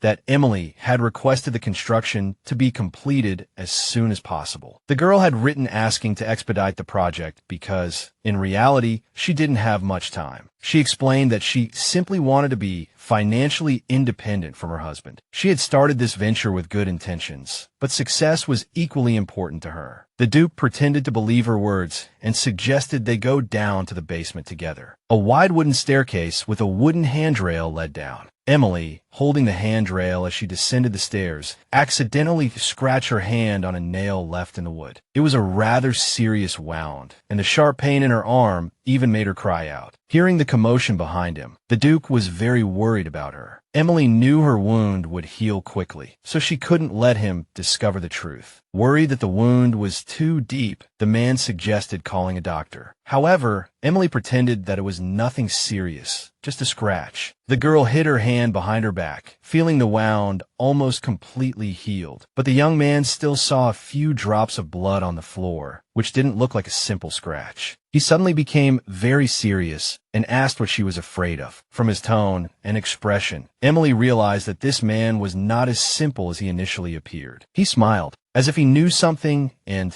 just wanted confirmation. The Duke said the wound should be healed by now, and there was no need to hide it from him anymore. Emily was terrified to discover that the young man knew too much about her. The Duke confessed that he had no intention of harming her. Seeing his knowing look, Emily understood that if her being a member of the Myers family were revealed, she would be executed, so she didn't want to trust him easily. The Duke realized from the girl's words that she didn't remember him at all. Hearing this, the young man smiled and said he missed his childhood friend, Zelda Myers, very much. Emily then understood that the young man had known her true identity from the very beginning. The Duke admitted they had much to discuss and suggested they return to the mansion. There, he walked to the curtains and pulled them open, revealing a portrait. The painting depicted a beautiful young girl with blonde hair and blue eyes. Emily immediately recalled her childhood and the little girl she always wanted to protect. When they escaped the village, the first thing they did was run to their Aunt Rachna. The woman was overjoyed that her children had arrived safely. She said if they followed the path, they would soon see the house and could rest there. She also gave the two girls a package containing a change of clothes and some food. She apologized for not being able to offer more help. However, Emily was grateful that they had escaped safely. Her aunt urged her to keep the bracelet her mother had given her, so they could recognize each other when their family reunited. Looking at the portrait, all the memories flooded back, and Emily couldn't stop the tears from flowing. The Duke confessed that it was a portrait of his mother, so he had no intention of harming her. Emily knew that Aunt Rachna was her mother's friend and that she had helped Zelda and her sister escape, and the Duke was her son. The young man admitted that they had a lot to talk about. He said his mother often took him to her family's village, and it was there that the boy first met Emily, though she was very young at the time. If everything hadn't happened, they would likely be very good friends now. His mother escaped by marrying his father and hiding her name, but she could only watch as her people were executed. She always worried about the girl she had helped escape. Emily felt sorry for her aunt, who bore the pain alone and died. However, the Duke pointed out that his mother didn't die of illness, but because her healing ability could no longer be used. Emily guessed that this was the reason why the true heroine in her memories felt death approaching. This family couldn't use their healing ability frequently. The healing power, after accumulating in the body, would turn into a toxin, corroding the body from within. Because of this, ever since his mother hid her identity, her symptoms worsened faster. Emily couldn't believe there was no way to stop it. The Duke noticed the girl's recent apparent discomfort, but Emily didn't want to tell him everything, pretending she was just asking casually. That was it, but the Duke still found strangely shaped wounds on the girl's arm, the same as his mother's. He guessed that the girl still hadn't told her husband everything. Emily didn't know how to tell him the truth, because there was no solution to this problem anyway. She never knew when she would be in danger again because of her lineage. Because of this, I don't want this man to be more deeply involved in my problems. However, Vance reminded her that preparing for separation would be good for the young man. At least he would know what awaited him. Emily was sure the young man hated her husband. However, the Duke had to say goodbye to his mother without knowing anything, so he understood the young man's feelings. Whenever he looked at Emily, he would sometimes think of his mother. His mother always dreamed of a kingdom where no one was sick, so she would go to the village where her people were hiding and bring them food and medicine. Emily realized that it was her aunt who had come to Aunt Pote before her. At that moment, Emily understood that, together with the Duke, she was achieving what she couldn't do alone. The girl noticed that the young man looked very much like his mother. He readily accepted the invitation to cooperate with those of unknown origin. This meant that, besides business considerations, he still cared about others. Emily believed that the young man was as kind and compassionate as his mother. The Duke was pleased to hear this, but said compliments wouldn't increase profits. Emily understood that he said this because he was a little embarrassed by her words. Afterwards, the young man remembered Lily and asked about Emily's sister's recent situation. The girl realized that it was because of her that she decided to study medicine. However, although her memory hadn't fully recovered, she also understood that something terrible had happened. It was a year ago in the village where the girls were hiding. At that time, the girl's adoptive father found her for the first time in a dilapidated wooden house. The little girl was frightened by the sight of the man. That was the first time the man asked if there were any other children in the house besides her. Little Zelda knew that this man was not like the people in the village. He had come to capture her and her sister. Immediately following, fully armed knights burst into the house, their expressions fierce. The man said that if the girl didn't want all the trees to be burned to ashes because of her, she should tell the truth. However, the little girl could neither let the village nor her sister Lily be put in danger, so she mustered up her courage and said that there was no one else in the house but her. The man decided to believe her words and prepare to take the girl away. Zelda apologized to her sister in her heart for leaving her alone, but she hoped that the little girl hiding behind the barrel would survive and be reunited with her later. The girl firmly believed that this was the only way to save everyone from the threat of death. Emily told the Duke that she had been separated from her sister for a long time, and when they were miraculously reunited, her sister was blind. The young man guessed that this might be due to the loss of her healing ability. However, in addition to this, she also suffered from heart disease. This was the reason why Emily started all of this, to find medicine for her sister. In fact, all of this was originally done by the true hero in her memories, but those memories had deeply affected her, making her feel that this was her mission. The Duke regretted what had happened and offered to help with the treatment. Emily thanked him for this and asked if he and his sister really hadn't inherited the healing ability. The Duke pointed out that Lily's illness was related to a mental issue, not her healing abilities. Emily wondered if there were any cases related to her illness. She thought that the real Emily visited her sister often, so she had to see her. With modern knowledge, she might be able to find a cure. Cedric was worried about his grandfather, as it had been a while since he had seen him. However, the old man just smiled and said he had taken a few days off to go fishing. He admitted that, during this time, he hadn't even heard that anyone was looking for him. Cedric explained that he needed to clarify some important information. The old man had said last time that if that special child was still alive, there might be a solution. The grandfather remembered that the man had said he last saw the girl 5 years ago. He noted that the family's healing ability wasn't just a blessing, but a cruel power that came at a price. If the healing ability wasn't used for a long time, this power would accumulate in the body, consuming it and eventually leading to death. After the war, the girl had to hide her abilities to avoid being captured. If she had been that lucky for the past 5 years, she was either already dead or about to be. Cedric realized that Emily had never said she didn't love him, only that she had too much going on to reciprocate his feelings. The young man asked how one could tell that death was approaching. The old man said the symptoms could vary, but the most obvious sign was the traces of self-healing left on the body, as black bruises would appear after the wounds healed. The young man thanked the old man for the information, as his guidance had been a great help. He understood that if these words were true, he had little time left and had to talk to Emily as soon as possible. Meanwhile, the girl and her maid, Jane, were riding through the forest. The maid suspected they had taken the wrong path, as it was too difficult to traverse. However, Emily was sure that a valley would appear soon, followed by a particular village. The real Emily had been here many times, so there shouldn't be a mistake. The maid thought her mistress was tired, as this was her first time riding a horse. However, the mistress was perfectly fine.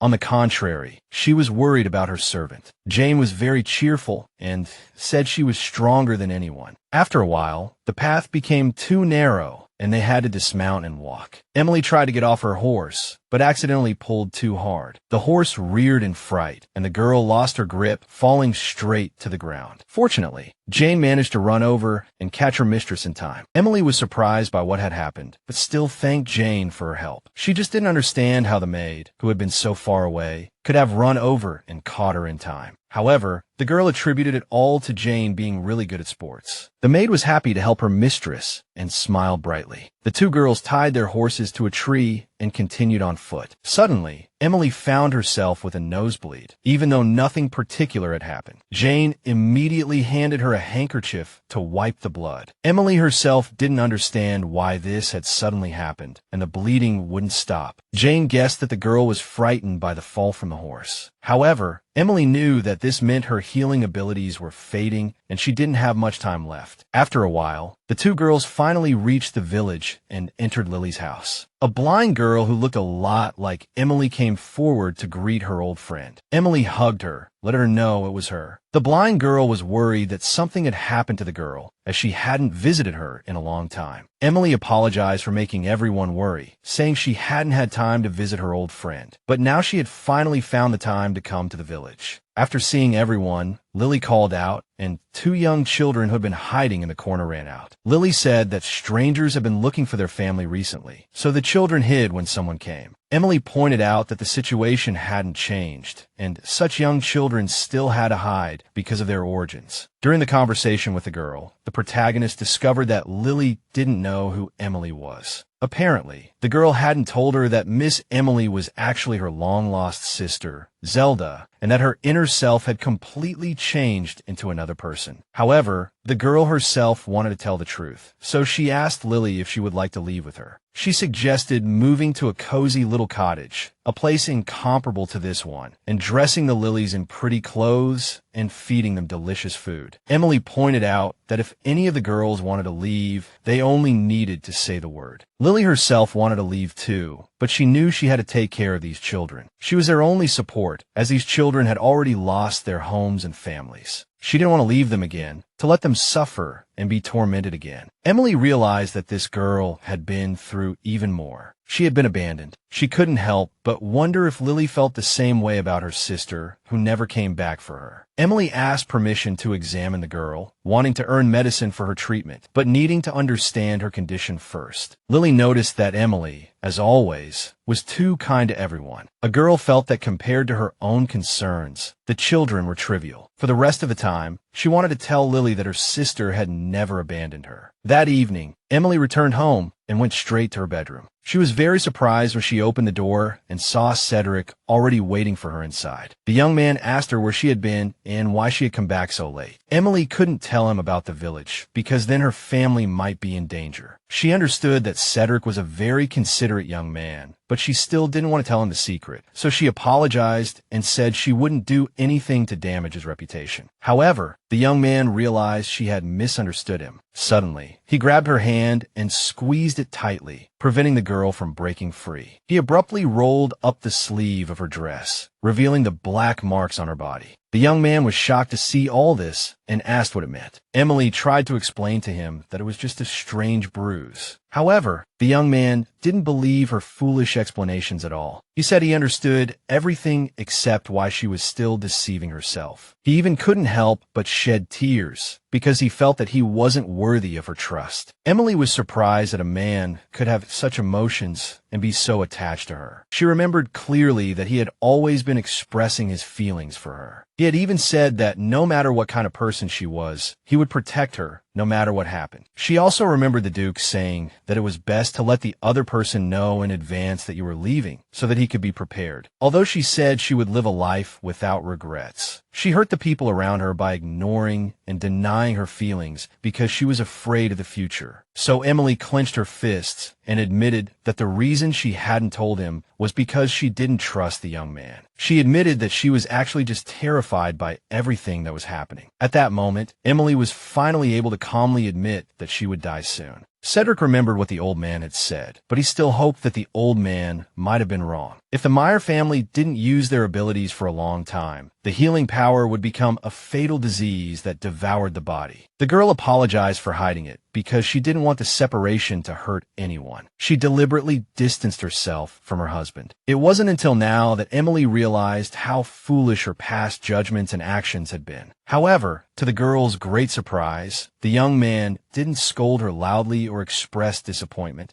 but instead gently approached and hugged her tightly. He admitted that he was also afraid, so he was now trying to comfort her. He was afraid that she would keep the whole truth from him until the last moment, and then disappear silently before his eyes. Emily said that she deliberately pushed him away and deceived him, but the young man didn't hate her for it. He knew that she kept his secret because she didn't want him to worry, so he thought she was selfless. He didn't care what kind of person she was, what family she came from, or how much time she had left. Just like she had reached out to him in his despair, even though he had been an enemy. The young man hoped that this time, she would give him a chance to save himself and to thank her for everything she had done. Emily admitted that she didn't know how to cure her illness, but she wanted to help her family in the time she had left. She said that the cause she had started with the Duke was to help the family. Those who were seriously ill and injured desperately needed treatment. If the family actively promoted the medicine, then even the king wouldn't be able to make things difficult for the students. Now, Cedric finally understood that the family was actively creating a new treatment method. If the families are accepted by society, even if they no longer use their healing abilities, they won't be persecuted and won't have to hide anymore. Emily resolved that if that day came, she would reveal her identity. She worried that doing so would put her husband in danger. The young man was concerned about how much time the girl had left. Emily explained that the Duke's mother suffered from the same illness. For the sake of her family, she hid her healing ability and ultimately passed away. Despite the humiliation he suffered, the Duke still missed his mother and wanted to make up for what she couldn't accomplish. This was also why Emily didn't want him to remember her this way. The girl wasn't sure how much longer she had to live, but she hoped to find a way to live together. Although she didn't have a concrete plan, she had laid everything out in the open, and now she only hoped that they could have more time together. Emily hoped the young man would believe her and forgive her. Cedric was relieved that the misunderstanding between them was finally cleared up, even if it was in such a cruel way. He assured the girl that he completely trusted her and would always support her. The two shared a tender kiss, reconciling and reaffirming their feelings for each other. They were both happy that all misunderstandings had been cleared up and they could finally be honest with each other. Afterwards, Cedric asked the girl to let him see how far the wounds on her body had spread. Emily, though still a little embarrassed, turned around and lifted her skirt. He found that her legs were almost entirely covered in black scars, all from her childhood. The girl said her adoptive father had cut her with a knife, just to confirm that her healing ability was still there. Cedric couldn't believe that anyone would do such a crazy thing to their own child, even an adopted one. Emily explained that in her household, she was nothing more than a plaything. The Duke's family and servants mocked and tormented her. Now that she had left home, they would definitely try to kill her to silence her. However, Emily was determined to reveal the whole truth before that happened. Her mother was happy that Emily had been busy with her own business lately and had found something she enjoyed doing. The girl told everyone that her business was related to perfume sales. Her mother, unaware of her daughter's talent, asked her to send her some perfume. Emily said she was only responsible for the production, as she wasn't good at blending perfumes. She noted that the business was thriving thanks to the help of her partner. Cedric added that Emily was working with Duke Haribo, and he himself had provided some financial support, albeit a small amount. His mother was surprised that her son was finally no longer competing with his childhood friend. Emily understood her mother's reaction perfectly, as they had been rivals for a long time in their youth. Her mother understood that she was in a competent and trustworthy position, but she still couldn't believe that the young man could forget past grievances and choose to cooperate. Her mother was happy that they had finally returned to a normal relationship and offered to help if needed. Emily was worried that her mother would object, but her mother continued to believe in and support her. Alina, observing silently, realized that her half-sister had her own business. She had previously thought that Cedric and Emily were getting a divorce and didn't understand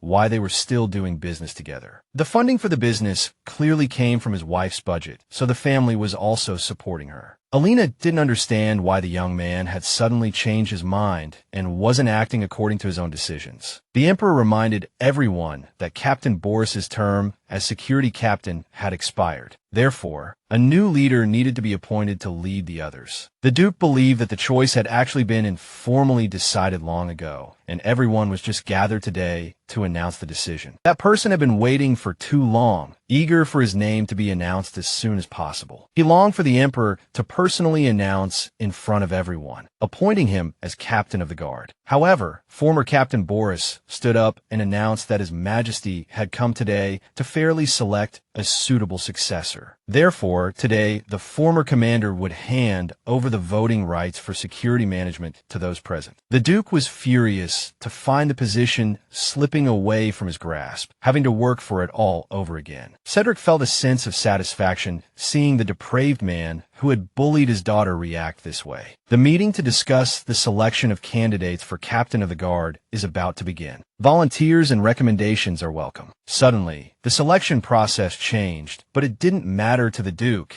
as he considered himself the only candidate. He quickly stood up, completely unprepared for his son-in-law to also rise and become another potential candidate. The commander officially recorded that there were now 2 candidates vying for the position, both talented men loyal to the kingdom. Therefore, it was necessary to exchange opinions for or against these 2 candidates. The Duke spoke first, stating that he had served the kingdom as a knight for 20 years, dedicating everything to it, and that everyone recognized his contributions. He argued that the most important quality for the captain of the guard was extensive experience, and therefore, a more experienced individual must be appointed. This statement had an impact, and people began whispering, feeling that the second candidate lacked the experience to handle such a responsibility. Cedric stated that he agreed with the Duke. Nothing was more important and reliable than experience. However, he also mentioned that the Duke had served in the enemy's country for many years before joining the kingdom. He questioned how much of those 20 years of experience were truly dedicated to their current kingdom. The crowd murmured in agreement, acknowledging that while the Duke had extensive battle experience, not all of it was in service to their kingdom. The Duke angrily pointed out that the young man should be more careful with his words. The Emperor noticed the tension in the air, as both candidates were excellent knights. He was certain that the sudden vote had caught everyone off guard, and therefore, more time was needed to make a decision. Former Captain Boris agreed, also hoping for time to consider. As there was still some time before the end of his term, it was decided to hold another meeting later. The young man's goal for the day was to buy time, and he felt it had gone well. He swore to himself that he would avenge all those who had tormented Emily and driven her to despair. He would start with her adoptive father, the man who had abused her. He resolved to make him experience torment far crueler than what Emily had endured. The meeting officially concluded, and everyone dispersed. The Duke approached the young man, stopping him for a private conversation. He feigned ignorance of the Duke's anger, claiming to have acted entirely within the rules. The Duke pointed out that if he had remained silent, he could have become a captain's son-in-law in the future, but instead, he had interfered and disrupted everything. The young man found the Duke's words amusing, reminding him that if he obtained the position, the honor would still belong to the Duke. At this point, the Duke realized the young man had done this intentionally and decided to leave. He emphasized that becoming captain of the guard was a goal every knight should strive for, and he held no animosity. The Duke warned that there was forced pride and greed in the world, but one must choose their moments wisely. Cedric felt that further conversation would only lead to an argument and decided it was best to stop. On this topic, he admitted he hadn't expected to wound the Duke so deeply. He also promised to reflect on the matter before the next meeting. The Duke gradually calmed down, realizing that everything the young man had done was to please his wife. At that moment, Cedric remembered Emily asking him to do something when he saw the Duke. Although surprised, the Duke decided to fulfill the girl's request, creating a facade of amicable relations after the meeting. The Duke returned home, greeted by servants upon entering. He inquired about the aide who had worked the longest at the estate. The Duke confessed to hearing an interesting story recently. Emily's husband had said she was lonely, so he asked her to relay any rumors from her childhood. The Duke admitted that surveillance during the wedding had been difficult, as everyone had refused to serve, but now he had the opportunity to plant his own people. Diana, his favorite servant, understood his intentions perfectly. She expressed that she hadn't seen her mistress in a long time and felt lonely. The Duke suggested Diana take all the most senior servants to the palace to accompany Emily, allowing them to enjoy themselves. Late at night, Diana and Robin packed their bags, waiting for the carriage to pick them up. The girl noticed that Emily's husband truly loved her, as he had promised her a surprise and sent a carriage just 2 days later. But for her, this was better. Pleasing the Duke was far too difficult. Robin astutely questioned why the Duke would send them to the imperial palace to see Emily, the very girl they had tormented since childhood. A girl, her face hidden by a cloak, descended from the carriage, announcing she came on the Earl's orders. The coachman grabbed the servant's luggage and tossed it inside, and the young women boarded the carriage themselves. Diana anticipated reintroducing Emily to the things she'd forgotten, thanks to her husband. After a while, the girl found the carriage's motion unsettling and quickly fell asleep. She noticed the carriage had been stationary for a long time, stopped in the middle of the forest. Diana immediately rushed to wake her companion, Robin, who had also fallen asleep. The servants were startled when the carriage door suddenly opened. They hadn't expected the Earl himself to meet them in the middle of the forest in the dead of night. Robin immediately exclaimed that they were there to visit their former mistress, Emily. However, Cedric had already drawn his sword, pointing it at their throats, coldly stating that insignificant nobodies like them were not worthy of seeing her. They tried to explain it was a misunderstanding, that they had come on the Duke's orders. But the young man retorted, saying that the people he most wanted to see were the very servants who had tormented his wife. He had initially decided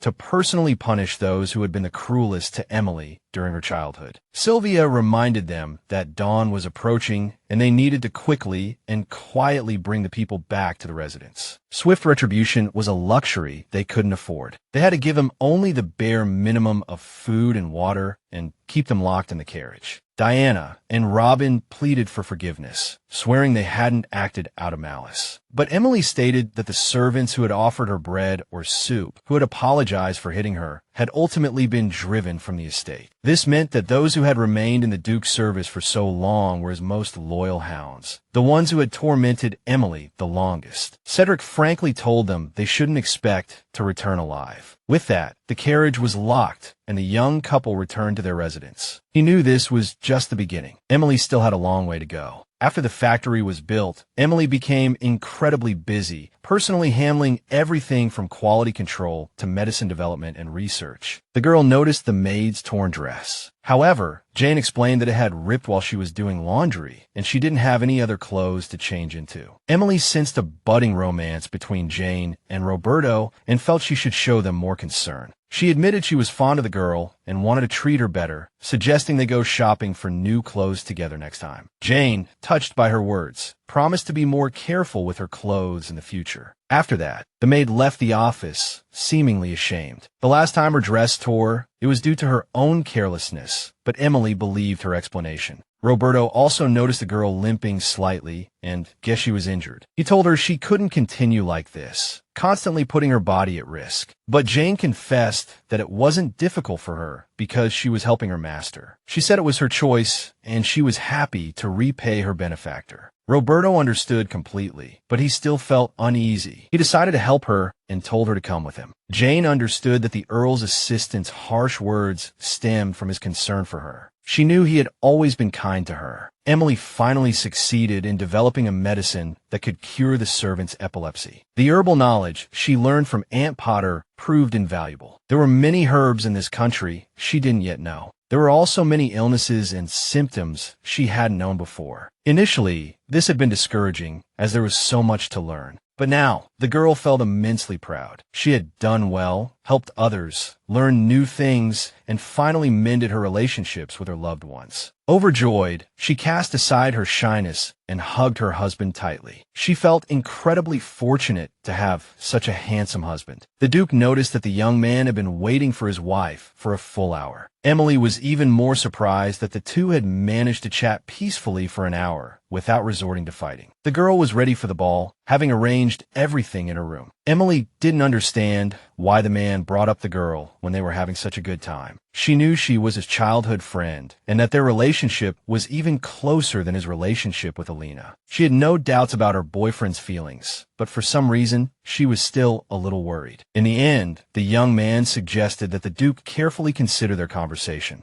Emily realized that before she appeared, these two had been waiting for her for an hour and had a very serious conversation. Vance had never thought that one day Cedric Rogers would ask him for help. No matter how many banquets Emily attended, she could never get used to these grand occasions. At this moment, the young man met his old acquaintances and exchanged greetings. Since Emily started her business, she had also made many friends, and she had to stop and greet someone almost every few steps. Suddenly, a girl who felt honored to be able to attend tonight's banquet approached Emily. It was Cordelia Ralph, but Cedric had never mentioned how beautiful she was. The girl was slender, with short red hair that almost seemed to be the color of flames. The young Viscountess Cordelia Ralph was incredibly beautiful, as if she had the aura of an angel. Emily was deeply captivated by her and almost forgot to greet her, but she corrected this oversight in time. The Viscountess was grateful that the girl had come to visit and brought her childhood friend. Cedric admitted that he would never miss Viscount Ralph's dinner party. Cordelia joked that if the invitation had come from her personally, the young man certainly wouldn't have accepted. Emily watched their interaction and found that they really were like very close friends. She didn't understand why such a beautiful woman had proposed to him and been rejected. Soon, the Viscountess went to greet the other guests, and Emily asked to hear more about her. Cedric confessed that he had never noticed how beautiful his girlfriend was. He firmly believed that no one in the world was more beautiful than his wife. He really wanted to hug her and show everyone that she was his wife. Emily was extremely shy because of his words, as she wasn't used to being treated this way. She understood that the things he said at home weren't just casual remarks. He was truly fascinated by her. Therefore, Emily asked the young man not to show off or do anything embarrassing, no matter what. However, she also noticed that in her heart, Cedric was still the most handsome and charming person. Alina observed their conversation from the side, trying to figure out what was going on here. She realized that it was all too real, not like acting at all. The boy had refused to attend the dinner party as her partner, so Alina began to think about whether she should tell her adoptive parents about Emily's true identity. She had explained that she was practicing archery because of Zion's threat, so now it was dangerous to do anything that might arouse Cedric's suspicion. Before she could come up with a countermeasure, Emily's brother appeared and called out to her in public. The man obviously chose this moment on purpose, so that as many people as possible could see them together. The young man asked her to give him some time, but Alina didn't intend to have any further contact with him. She said she had something else to do and tried to leave, but the young man grabbed her hand and stopped her. He pointed out that it would be better to talk than to avoid each other. Alina knew that if Cedric saw her with this man, he would definitely suspect that they would cause her trouble. So, the two went outside and found a secluded place where they wouldn't be discovered. Zion questioned her about why his half-sister was still alive. In fact, Alina wanted to ask him the same question, because she was supposed to have been dealt with by his accomplices at the Duke's banquet. Zion said that all the mercenaries responsible for the matter that day had disappeared. Alina thought they had all fled abroad and guessed that this was her brother's doing. The young man was also sure that the girl was not involved in the disappearance of the mercenaries. He warned that if he found out that Alina had joined forces with Emily and tried to betray him, he would never stay in this country. The girl said that there was no need for her to do so, because in the end,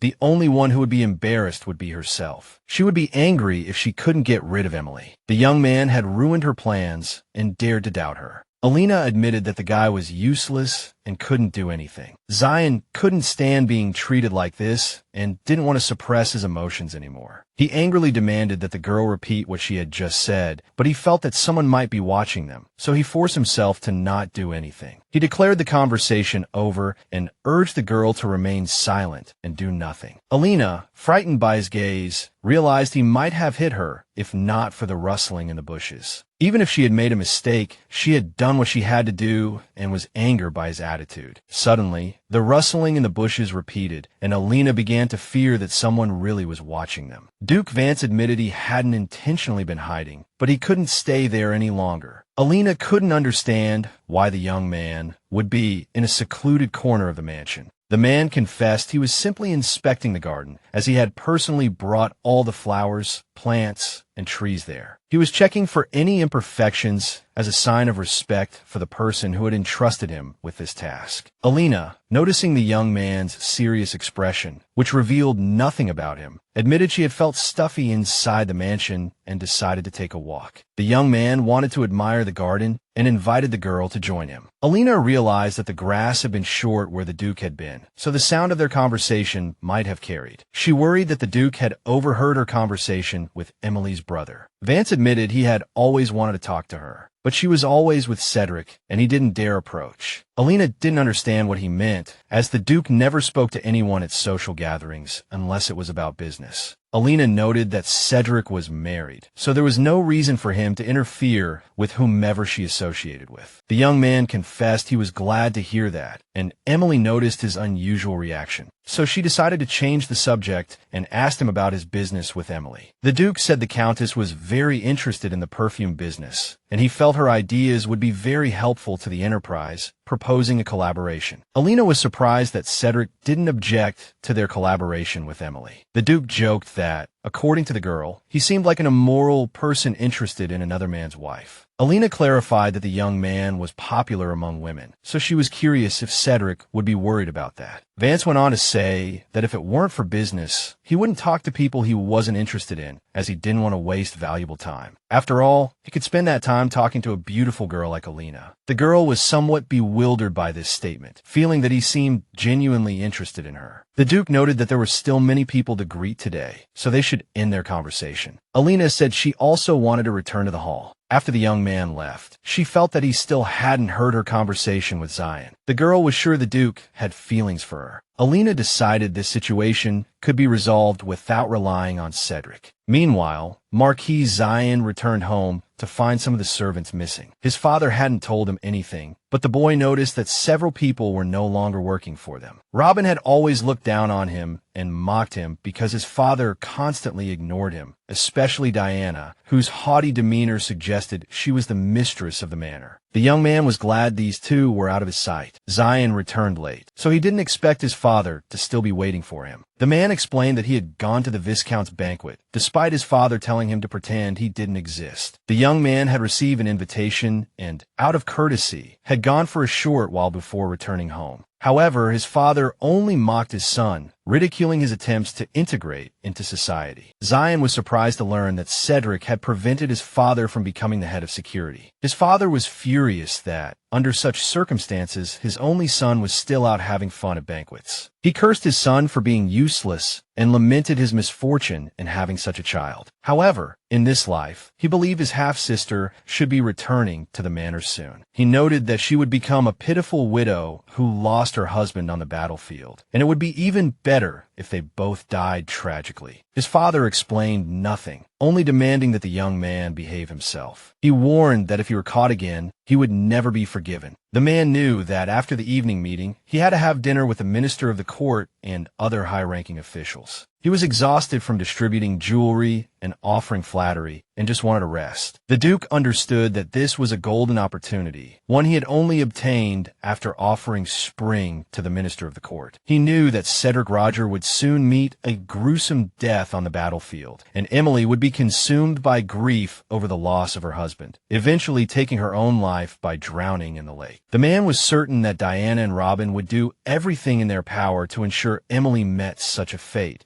and he thought everything was perfect, going exactly according to his plan. Emily awoke to find herself in the carriage on the way home, wondering how long she had slept and why the young man hadn't woken her sooner. However, Cedric didn't mind. On the contrary, he suggested that the girl get more comfortable and take another nap. Emily felt that his kindness was due to their evening spent drinking and chatting, discussing many things. After a while, the young couple returned to the mansion, both looking tired. Emily couldn't help but wonder why the young man was being especially tender towards her today. She assumed his words were out of concern for her health, but her husband's voice sounded particularly sorrowful today. The young man sensed that Emily wanted to say something to him, but the last moment, the girl changed her mind. The young man took a deep breath and was about to return to his room when Emily grabbed his hand. She looked like she wanted to say something, but just couldn't bring herself to speak. The young man stopped and asked her what was wrong, what she wanted him to do. In truth, sadness welled up inside her at that moment, and she acted subconsciously. She felt particularly good tonight and didn't want to miss the opportunity, so she offered to spend the night with her husband. Cedric was surprised that the girl had taken the initiative to suggest sharing a bed. Emily couldn't believe she had been so direct, and he still hadn't understood her meaning. After a while, the two got into bed, and Cedric said good night to the girl. Emily didn't like that they were just lying there without even holding hands, so she decided to take the initiative and take control of the situation. The girl climbed on top of her husband and said there was a misunderstanding between them. She explained that she wanted more than just to sleep with him. Many were surprised by this scene and couldn't quite believe what was happening. So Emily leaned down and kissed him forcefully, leaving no room for doubt. Cedric was still surprised and didn't react to what was happening. Emily couldn't believe her husband was so obtuse. However, the young man finally understood. He rolled the girl over and positioned himself on top. He reminded her that he was captivated by her and couldn't control himself. He didn't understand how she could be so forward without knowing what he would do. Emily was embarrassed by these words, but she was still happy to hear them. Cedric lowered his head and gently kissed the girl's neck. He said he didn't want to be too greedy in their relationship and tried to restrain himself. He knew he deserved this opportunity, but was still nervous. Cedric asked Emily if she truly wanted more between them. The girl wrapped her arms around his neck and confessed that she did. She also said she wanted to be vulnerable sometimes because this man was important to her. Emily asked her husband, Cedric, to hold her tight. Tonight, she was his wife and happy to be with someone who loved her. She was happy to be loved for who she was. She had thought long and hard about how to respond to his confession and finally accepted, not just because of the young man's persistence. Emily admitted that she was equally captivated by her husband and truly loved him. Cedric was delighted to hear these words, knowing that his feelings were reciprocated. The young man could no longer restrain himself and rushed to kiss his beloved. Suddenly, someone knocked on their bedroom door in the middle of the night. Cedric ignored the knocking, telling the girl to look only at him. However, Roberto shouted that there was a very urgent matter. The Count couldn't ignore his words and went to his aide to find out what had happened. The young man opened the door and confirmed that his aide was indeed agitated. Roberto admitted that there were urgent orders from the royal palace. He left the documents with his master and left so as not to disturb them. Emily immediately noticed that the young man had become tense, and he looked very uneasy. Cedric said it was an order requiring him to report to the base for battle tomorrow, but he needed time to prepare before then. Emily knew her husband was a knight and would be called to the battlefield when the kingdom needed him. However, their relationship had just begun, and she was worried that the young man would be away from her side for a long time. Noticing Emily's worry, Cedric tried to comfort her. Emily confessed that a good wife should see her husband off and wish him a safe journey, but in truth, she was deeply concerned. She recalled the saying, "Staying home and not knowing if your loved one is safe is worse than anything." She had already felt a sense of foreboding then, and now it was even more difficult. The young man admitted that seeing her worry for him made him happy, but it also weighed heavily on his heart, knowing she would be waiting and enduring the anxiety alone. He couldn't stay away from her for long, but he would return as soon as possible, and on the day of his return, he would bring beautiful flowers. Emily promised to wait anxiously for him and hoped to see those flowers soon. Therefore, she hoped the young man would return to her safe and sound. Cedric, comforted by the thought of someone caring for him, promised to return as quickly as possible. Several days later, the young man finally arrived at the base where he was to report. It was said that due to the war, which had been going on for several months, all the mercenary knights were exhausted. And indeed, it was true. The commander of the First Knight Order of the Eastern region personally came out to greet his arrival. He himself was surprised,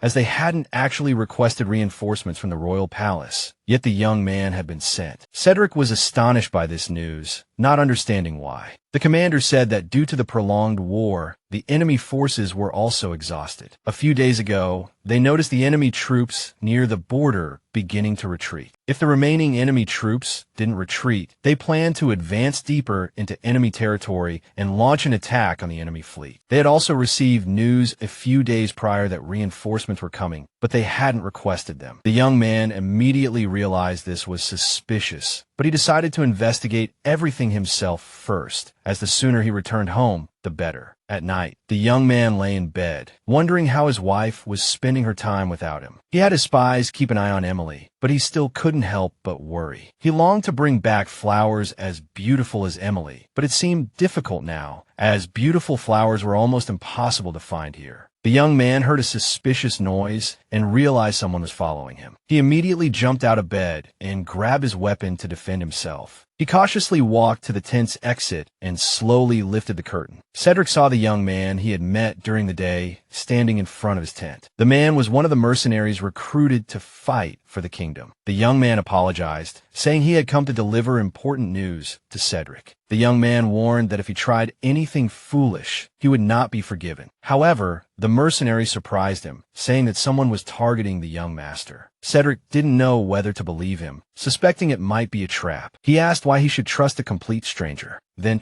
the mercenary said he knew Countess Emily, claiming that she had once saved his life, and he wanted to repay his debt. That was why he had come to report that someone wanted to harm the young master. Cedric, not easily convinced, asked when his wife had saved him. The mercenary revealed that he had participated as a mercenary in a war led by the Duke. He had been lying on the ground, near death, and that was when he met Emily. Cedric realized that saving a dying mercenary was just like Emily, just as she had done for him. He sheathed his sword and ordered the young man to continue. The soldier added that on the battlefield, the Duke always treated mercenaries as expendable. After the war, all the mercenaries and knights who participated were killed for no reason. The young man believed it was all done to cover up the truth. He explained that everyone who knew Emily's true identity was killed. After the battle, the young man wasn't surprised by Emily's actions, but he said that most of the knights who fought alongside him died on the battlefield. Those who pledged their loyalty had their lives taken, yet the Duke lived happily in the kingdom, recognized for the sacrifices of so many. Cedric asked the young man how he had escaped. The mercenary explained that he had been burned all over his body, with no hope of survival, and was left abandoned on the battlefield. However, Emily discovered him and secretly saved his life, allowing him to escape the battlefield and see his beloved wife and son again. That's why this young man wanted to thank the girl who saved him. Cedric could hear the sincerity in the young man's words, which was very similar to his own experience. So he decided to trust him and let him talk about those who were trying to harm him. The mercenary explained that a few days ago, the Duke's servant had visited the president of the mercenary guild and ordered his assassination. That's why he was called, even though the enemy had already begun to retreat. The plan was to use the locals and make the outside world think he died on the battlefield. The Count was very concerned about who received the money from the Duke. The mercenary explained that they were the captain and vice captain of the Second Night Squad, and they must be treated with extreme caution. The young man thanked the stranger for the information, but he wasn't going to hesitate and wait. So he personally went to deal with those would-be assassins. Alina hoped to run into the Duke here, but he didn't show up at all. She was sure he hadn't heard anything that day because his demeanor was as usual. She recalled him saying he enjoyed talking to beautiful girls. Alina guessed he really liked her, and if so, getting close to the Duke might be a good opportunity for her. Suddenly, a man pushed Alina, causing her to fall to the ground. The girl realized it was a thief who snatched her bag and started running. The girl immediately shouted that she had been robbed. She wanted to chase after him, but she had sprained her ankle when she fell and couldn't stand up. Alina was furious because of one person, she not only lost her belongings, but also injured her leg. She looked up and found the thief lying on the ground, not running away at all. Someone had knocked him down and threatened him to get lost if he didn't want to die. After that, the Duke walked up to Alina and reached out to help her up. The young man asked with concern how she felt after the fall. Alina gladly accepted his help and grasped the outstretched hand, but her ankle was still in pain and she couldn't stand properly. The man supported her and noticed her injury. He seemed very worried and told her to let him know if she felt any discomfort. Alina decided to observe this young man and see if he really liked her. The Duke said they would catch the thief immediately and would notify the guards if she wished. But Alina said she was fine and didn't want to bother anyone with such a small matter. However, Gulzar said that he was always available for anything concerning Alina. The girl thanked him for his words, convinced that he was indeed interested in her. She also noticed that it was getting late and she should go home. She should return to the mansion and have the doctor look at her leg so that the injury wouldn't worsen. The young man offered to escort her to her carriage if she had trouble walking. Alina decided not to refuse this kindness and happily gave him her hand. If they kept standing on the street, other nobles might see them and rumors would spread. Alina noticed that the young man didn't care about this, which became a big plus for him. Alina stopped in front of the carriage and thanked the young man for his help. Finally, the Duke suggested they meet again at her estate next time if she didn't mind. He even promised to send her a formal invitation. The girl knew she had refused him before, and this time she should accept the offer. So Alina smiled and said it would be a great honor for her. The young man was pleased and promised to send the invitation soon. After that, he helped the girl into the carriage and carefully closed the door. Alone, Alina decided to seriously consider this man.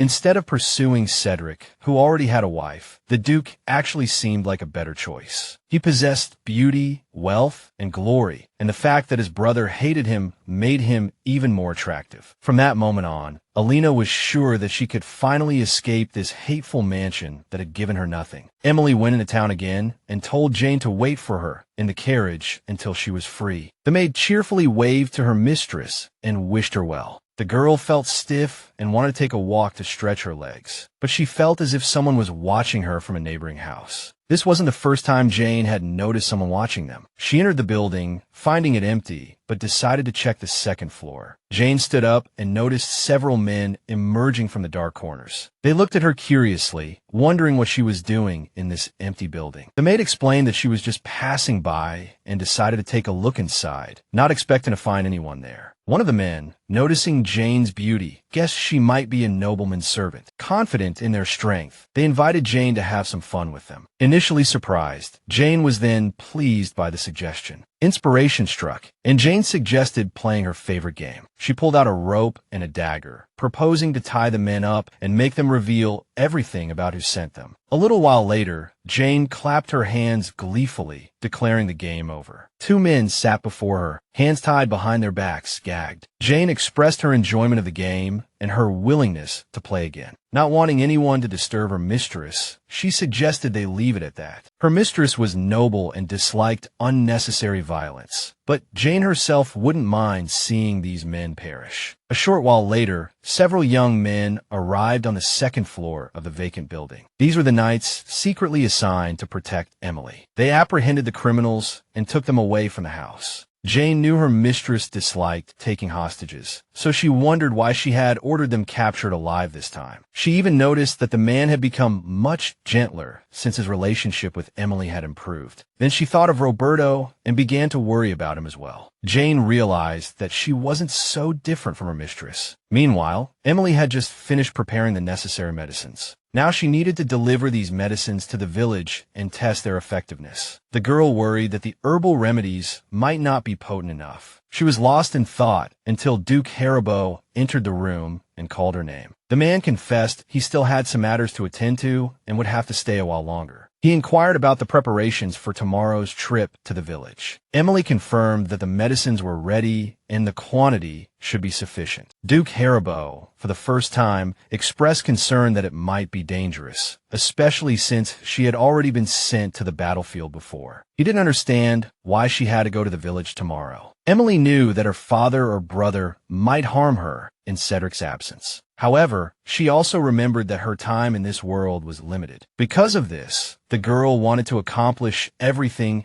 as quickly as possible while she still had the chance. The Duke promised that if her condition worsened, he would definitely help her and alleviate her symptoms. His mother had died from the same illness, so it was only natural for him to care about her health. Emily thanked her business partner for his concern. Afterward, the young man extended his hand and invited her to return to the shop together. They walked side by side, neither speaking. Duke Haribo knew that Emily was the only person he wanted to care for and treat tenderly, but he also understood that it was best not to let others know about these feelings. He regretted not meeting her sooner, before she met Cedric. Lately, Emily's heart had been aching faintly, and her body temperature had been rising. A few days ago, some unexplained symptoms began to appear, and they hadn't disappeared yet. The girl wanted to hold on as long as possible, as she had promised to anxiously await her husband and the flowers he would bring. Jane entered her mistress's room and found her collapsed on the floor. A while later, Emily woke up to find herself lying in bed. Jane admitted her worry, as the girl had suddenly lost consciousness. At that moment, the mistress abruptly sat up in bed, remembering she had fainted from the pain. The girl was worried that the maid had already called a doctor. Emily was terrified because her symptoms were related to her family, and if she saw a doctor, her secret would be exposed. Jane admitted that she hadn't actually called a doctor, but only wanted to confirm whether her mistress was hiding something from her. She reminded herself that she was just a humble servant who had always been by her mistress's side, and she couldn't possibly have missed these changes. Jane reminded Emily not to push herself too hard and to stay strong until her master returned. The maid said that Emily was too clever and she couldn't fully understand all of her plans. Emily was kind and didn't like to hurt others, so she always tried to cope with everything alone.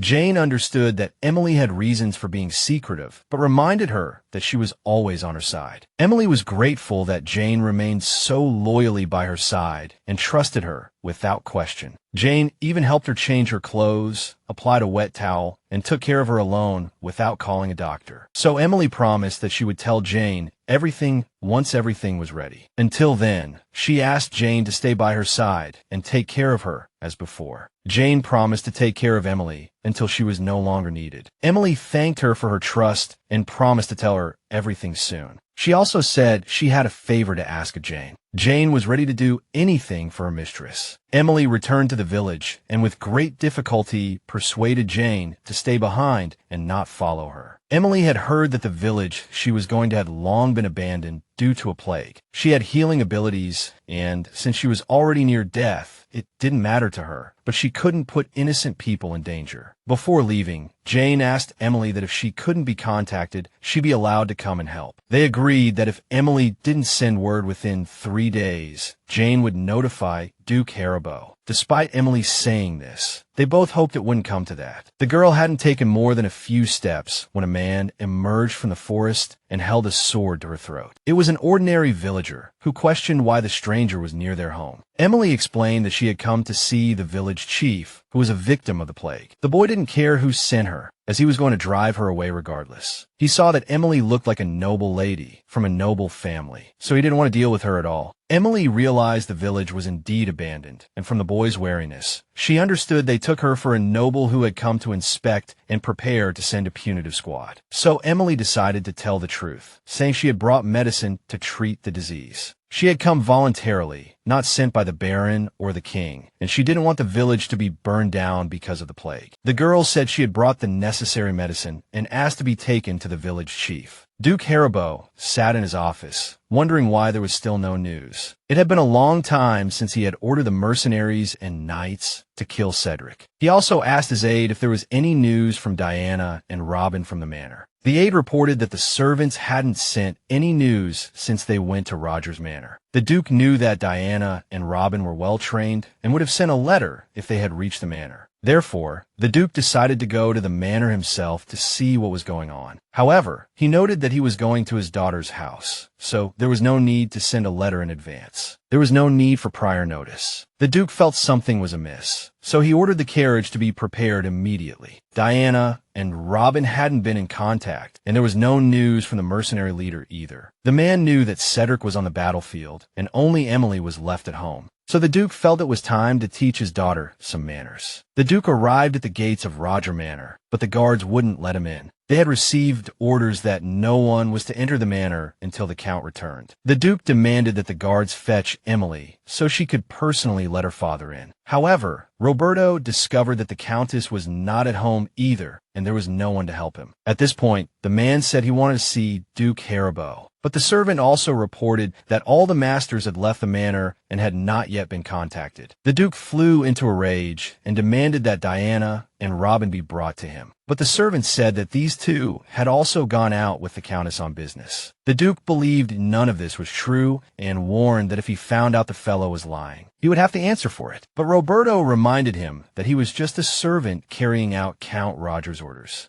He said he was just following his master's wishes, and that everything he said was true. The Duke realized that no amount of persuasion or anger would get him into the manor, so he chose to retreat. Overcome with emotion at the prospect of seeing his daughter, he asked everyone for forgiveness. Afterward, he bid everyone farewell and headed towards his carriage to depart. Following his departure, Roberto's assistant discovered that there were no servants named Diana or Robin at the entire estate. The senior assistant then turned to the boy and asked him to promise something. Roberto hoped the boy would forget the conversation he had overheard, as it would be better for both the Count and Countess. The young assistant, being quite clever, immediately realized something important had occurred. Judging by the Duke's commotion, he began to have suspicions. He had to return home as soon as possible before the Duke could take action. After meeting with the person in charge and making an urgent request, he allowed Emily to examine the patient. The girl noticed that the medicine she had brought was starting to take effect. Emily reported that the patient's condition had significantly improved and the spots had almost disappeared. The girl added that her fingertips were still a little sore, but not as bad as before. She admitted that she had many doubts when Emily first arrived in the village, but now she was truly grateful. She wanted to thank the doctor, but Emily stated that helping the sick was her mission. The girl still wanted to do something for her savior. After all, this stranger had brought hope not only to her, but to her entire family. Emily smiled and said that she didn't do these things for gratitude or reward, but these words gave her strength. The girl had already been in the village for 3 days. Emily left all the prescriptions and explained how to make them, so the village had to cope with the epidemic on its own. After returning home, the girl wanted to work at the pharmaceutical factory. Although she was busy, the work gave her satisfaction and happiness. After a while, the girl returned home safely, which made her maid very happy. Emily immediately asked the girl if there was any news of her husband. Although there was no news of the young man yet, it was known that the troops at the border had retreated. This meant that he would be home soon, just a little longer wait. Emily herself also knew that her husband was a strong and resilient man and would definitely return safely. So the girl decided to go to her workshop and continue working there. Mrs. Porter heard that the children in the orphanage near the capital had fallen ill. It was important for Emily to see the symptoms of the disease so she could try to treat it. The children began vomiting and having diarrhea, and in severe cases, they even became dehydrated, sometimes leading to death. Emily listened carefully and said she would personally take the medicine to the orphanage. Before the girl could take a step, Jane suddenly burst through the workshop door, shouting loudly. Emily was startled by the maid's actions and asked what had happened. In fact, Jane had rushed in to report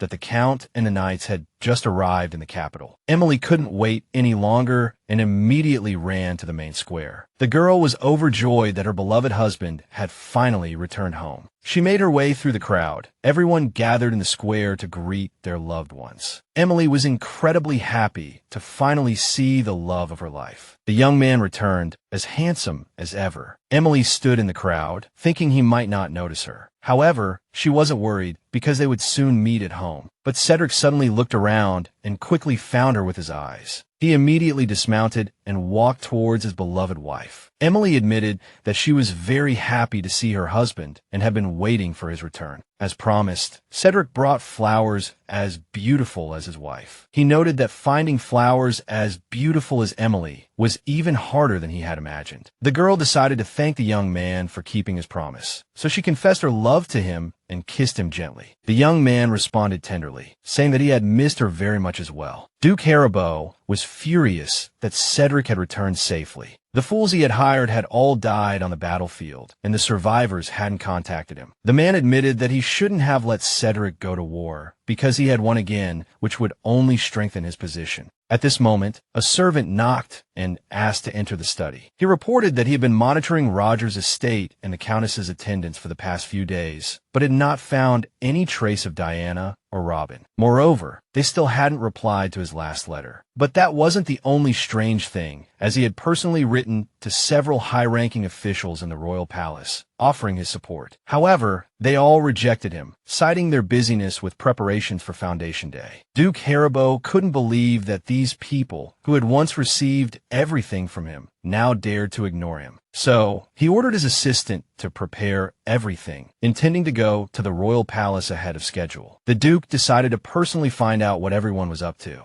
That day, the young man returned home from the banquet late. He wasn't happy about it, as he missed his wife dearly and only wanted to spend time with her. On the way, he met Jane, who reported that the Countess had been complaining of a fever recently. She said that the girl's condition had worsened since her visit to the plague-ridden village. Now Emily's temperature had risen again, and she had fallen asleep. Jane also said that Emily's father, Duke Haribo, had visited the estate. Cedric then said that the girls should begin carrying out their previously agreed-upon plan the next morning. Jane understood his instructions, bowed, and said good night. Cedric gently opened the bedroom door, afraid of waking Emily. He knew she was ill and only wanted to quietly look at her face. However, the girl was awakened by his footsteps and asked why he had come home so late. She hugged him tightly, confessing that she had been waiting for him for a long time. The man knew the girl wasn't feeling well, that she was somewhat ill. He was surprised, as this was the first time his wife had admitted her vulnerability instead of pretending everything was all right. Emily confessed that she was afraid she would never see her beloved husband again. Cedric gently scolded her for having such thoughts, as he was sitting right in front of her. The man promised that no matter what happened, he would never leave her. Emily was happy to hear this, and hoped he would keep his promise. After that, the young couple, reunited after a long time apart, kissed each other. Cedric looked at his wife and asked if they could continue what they had left unfinished last time. Although Emily had been a little uncomfortable last time, she had still enjoyed it, so she didn't mind. She watched as the young man slowly undressed. The man confessed that Emily had no idea how long he had been waiting for this moment. The young man undressed, leaving only his trousers on. He reminded the girl that if she felt uncomfortable or wanted to stop, she should tell him immediately. However, Emily, just as eager as he was, only wanted to embrace him and pull him closer. Then, Cedric kissed his wife and gently pushed her onto the bed. Bright sunlight streamed in through the window, and clothes were scattered on the floor. Emily woke up a little earlier than him and felt like she was going crazy, practically screaming internally because she had truly reached her limit. Cedric woke up to find the girl deep in thought. He explained that he hadn't been able to sleep since she started staring at him with her big, round, rabbit-like eyes. Emily felt embarrassed, as she had been with her husband all night. Judging by the look on the young man's face, he wouldn't mind another round at all. Emily didn't mind either, but she was still a little tired after all that had happened last night. The young man took her hand and noticed that the wounds on her body had almost disappeared. It wasn't until now that Emily noticed that the marks on her body were much fewer. The bruises on her arms had faded considerably, and the ones on her legs had disappeared completely. Cedric remembered that the girl had been very ill before and asked how she was feeling now. Emily realized that her temperature